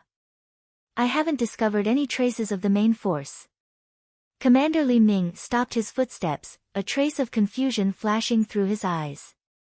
Then, he picked up his electronic binoculars and looked towards the battlefield several kilometers away. The screen just happened to show the scene of 2 lines of snow charging straight towards the Empire's armored mobility group. Commander Li Ming's eyes narrowed even more, becoming 2 thin lines in the blizzard. The Imperial Expeditionary Force besieging him had gathered the last of their strength. There were at least 30 wolf mecha. If it weren't for the fact that the Empire's commander would rather sacrifice the lives of normal soldiers than let the last mecha bear the threat of the magnetic storm bombs, his own troops might have long been reduced to more than 3,000 dead souls. How could 2 Federation mecha be a match for so many Empire mecha? Not staying silent for too long, Commander Li Ming said softly, "Gather formation and prepare to fire. Rescue those 2 young men." The chief of staff beside him stiffened slightly and protested emotionally, "Commander, this is the last of the electromagnetic ammunition equivalent. If we fire it out, what about those positions that don't have underground magnetic storm bombs? What about our soldiers? Even if we can successfully rescue these 2 mecha, we won't be able to change the overall situation at all. Don't tell me we have to die with these 2 mecha." Commander Li Ming quietly observed the wind and snow and said faintly, "Defending alone in a world of ice and snow for 2 days and 1 night. The southern government has 2 divisions that are known to be the strongest, but in the end, only these 2 mecha came to save us. This reason is enough."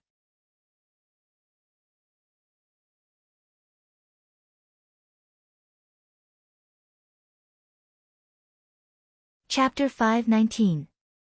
The sky had already darkened, and the snow had stopped. After the thick clouds, the sun had already set beside the ice peak. The last of the Green Dragon Mountain's ammunition had also been thrown out. Amidst the huge explosion, countless blue arcs of electricity sizzled, twisting and struggling to extend in all directions, landing on the alloy bodies of those Imperial mechas and armored vehicles. Like countless snakes that had suddenly awakened from hibernation, they attacked the enemy based on their biological instincts. Under the cover of this explosion, with the support of the Green Dragon Mountain troops, those 2 White Federation mecha that had come from afar finally managed to narrowly pass through the interception battle group that the Imperial Expeditionary Force had temporarily organized before they were on the verge of collapse. Diagonally, they passed through the 3 Green Dragon Mountain lines of defense and entered the command camp of this trapped army. Accompanied by the low sound of metal rubbing and liquid compressing, the cockpits of the 2 white mecha opened. Su Le and the other 3 climbed out, exhausted. Their bodies were more or less covered in wounds from the violent collisions. The Green Dragon Mountain soldiers on the ground quickly came forward to receive them, carefully supporting these people who had come from afar as reinforcements. The officers and soldiers in the command center looked in shock at the terrible wounds on the 2 white mecha. Looking at the 4 drenched and haggard Federation soldiers, they easily associated it with the danger of the mecha's advance earlier. They couldn't help but secretly cheer for these people's courage and powerful combat strength. "I am the commander of the advance team of the 1st Special Army, Li Ming." Commander Li Ming gripped Su Li's hand tightly and said with a smile, "Welcome, but I have some very bad news.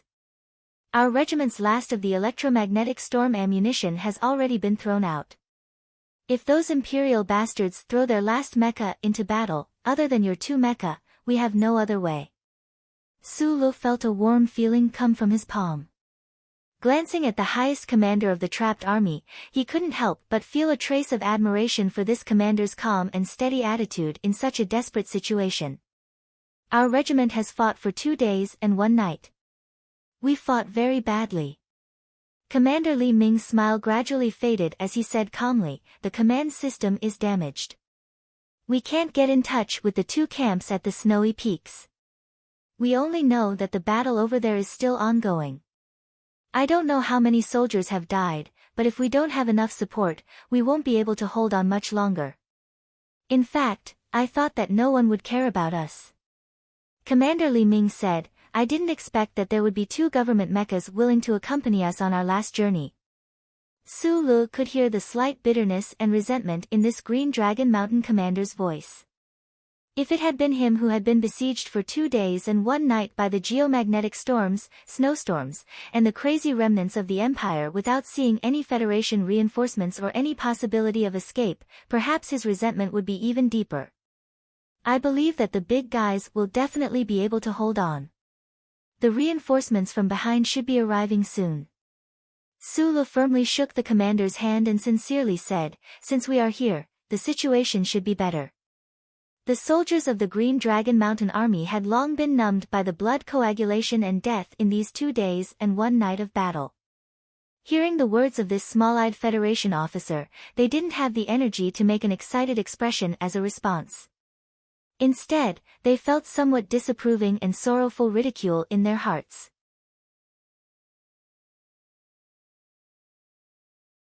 They had seen with their own eyes those spectacular mecha assault scenes from before and were very impressed by these 4 Federation soldiers. However, they still did not believe that, faced with the ambush of an entire Imperial brigade, just these 2 Federation mecha would be able to save their own troops. This feeling instantly disappeared without a trace when Su Lu said his next sentence. Expressions of shock appeared on the faces of the Green Dragon Mountain soldiers, somewhat unable to believe their own ears. "Let me introduce myself. I am the technical director of the 17th Division, Su Lu. These 2 are my subordinates. This one comes from the Nutshell Engineering Department." The command center was silent for 2 seconds. Everyone looked at this pale-faced and tired Federation officer who didn't have a shred of outstanding features. They stared at those 2 small eyes in confusion. In their imagination, they placed a large pair of sunglasses on the bridge of this person's nose. Finally, they connected this person in front of them with that famous Federation war hero who often appeared on television. He was that Lieutenant Colonel Su Lu. Commander Li Ming was slightly taken aback. Soon after, a bright light shone from his deep eye sockets. His gaze was filled with unconcealable joy. Because of decades of estrangement and war, there was an extremely deep enmity between the government army and Green Dragon Mountain. After 2 days and 1 night of desperate defense, he originally thought that the Federation had already given up on his troops. However, right now, when he saw this young officer in front of him, he suddenly felt as if he had been rescued from a hopeless situation. If this person in front of him really was that rumored Lieutenant Colonel Su Lu, then, the successor of the military god Li Pifu, the son-in-law of the Minister of Defense, the boyfriend of the nation's young lady, these wonderful yet chaotic identities, no matter which one was chosen, it was enough to make the Federation Command Center not dare to just watch him die. Commander Li Ming smiled slightly. He thought to himself that since this was the case, then right now, the other party was standing together with him, standing in his command center. This naturally meant that the command center would inevitably come to his aid. "Send a special squad out. You have to find the liaison officer for me." Commander Li Ming took a deep breath and said sternly to his subordinates, "We are saved. He doesn't need to become a martyr. Liaison officer. Hearing this rare position in the army, Su Li's pupils shrank. He thought of the brother who had lost contact with him and quickly asked, "Sure Qinghai is in your troops?" Commander Li Ming was slightly startled and nodded.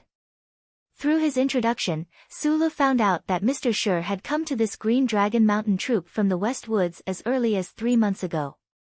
He was in charge of the coordination work between the troops and the government army. This time, the advance group was surrounded by the Imperial Expeditionary Force, and Shi Qinghai was also trapped. After a day and a night of brutal battle, he left a letter casually saying that he was going to kill a few more Imperial officers to make his death more beautiful. Then, he took a box that never left his body and drifted away into the wind and snow. There's no need to send that squad out. Su Li took a few quick breaths to calm his mind. Thinking of that guy's abilities, he shook his head and said, since he's going to kill snipers, no one can find him unless he wants to come back. He turned to look at Commander Li Ming and said, "Believe me, no one in this world knows his abilities better than I do. Comrade Commander, what we need to do now is to repair the command system as soon as possible. Please send out engineering personnel. We need to hurry." Commander Li Ming also didn't expect this second surprise. He frowned and glanced at the large mecha outside the barracks and said, "Where are the parts?" While they were talking, Bai Yulan and Xiong Linquan had already opened Block 41 of the mecha's alloy outer armor. The hidden repair arm and fire control firmware had already been emptied, and some of the parts needed to repair the command system had been put in. Looks like the models aren't right. Some aren't parts at all. A certain senior engineer of the Green Dragon Mountain Advance Group had rushed excitedly to the snowy ground and then crouched down to count, but he came to a disappointed conclusion. Commander Li Ming glanced at Su Li. Some of the models are correct. Of course, these parts aren't enough. Su Li rested for a moment, and some of the strength in his body recovered. His pale complexion improved slightly, but the hunger in his stomach burned like a flame. "I need all the damaged armored vehicles here and all the automatic equipment not needed for battle. Also, if there's enough supplies, can you give me a few compressed energy bars?" "No problem." Commander Li Ming heard his strange request and smiled bitterly. At least the headquarters won't be too stingy in the area of food. But, this way we can repair the command system. In the corner of the room, beside the pile of equipment that looked like scrap metal, Shang Qiu, who had already finished the initial inspection, stood up, took off the glasses on the bridge of his nose, rubbed between his eyebrows, and said calmly, "There's no problem.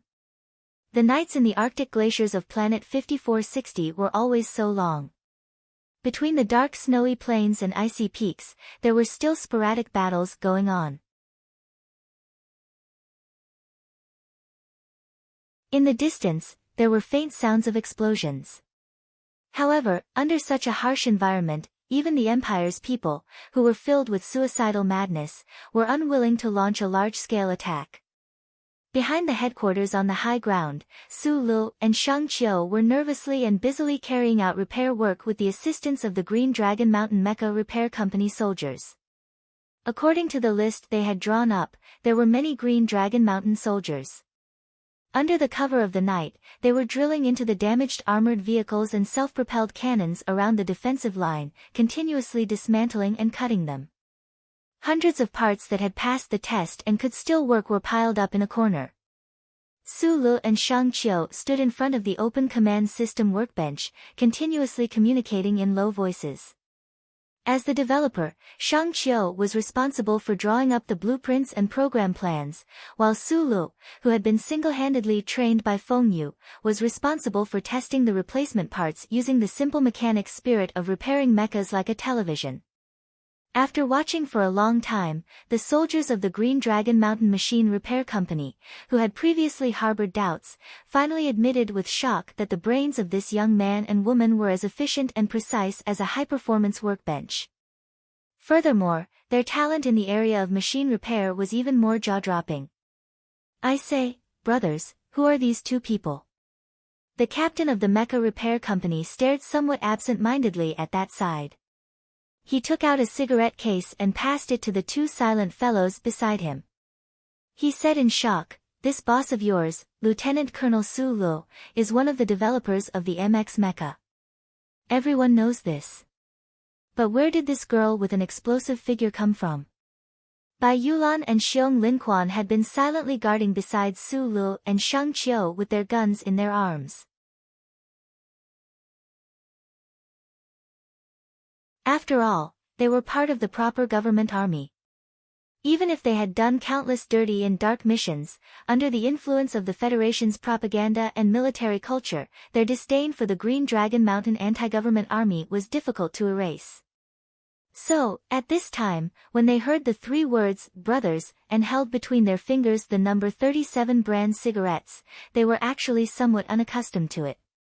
After pausing for a moment, they leaned over to the captain's lighter to light the cigarettes and took a deep drag. Xiong Linquan explained, "She is Shang Qiu, the first-level technical supervisor of Nutshell. She is the main developer of the MX Mecha. As for this broken command system, it just so happens that she was the one who designed it." The cigarette between the captain's lips suddenly dropped. He looked over there as if he had seen a ghost and said, "She is Shang Qiu. Our entire company's idol. She's actually so pretty." You're tuning in to the Blissful Bookshelf YouTube channel. We're so grateful for your support, and don't forget to subscribe to join us on this incredible journey through captivating stories.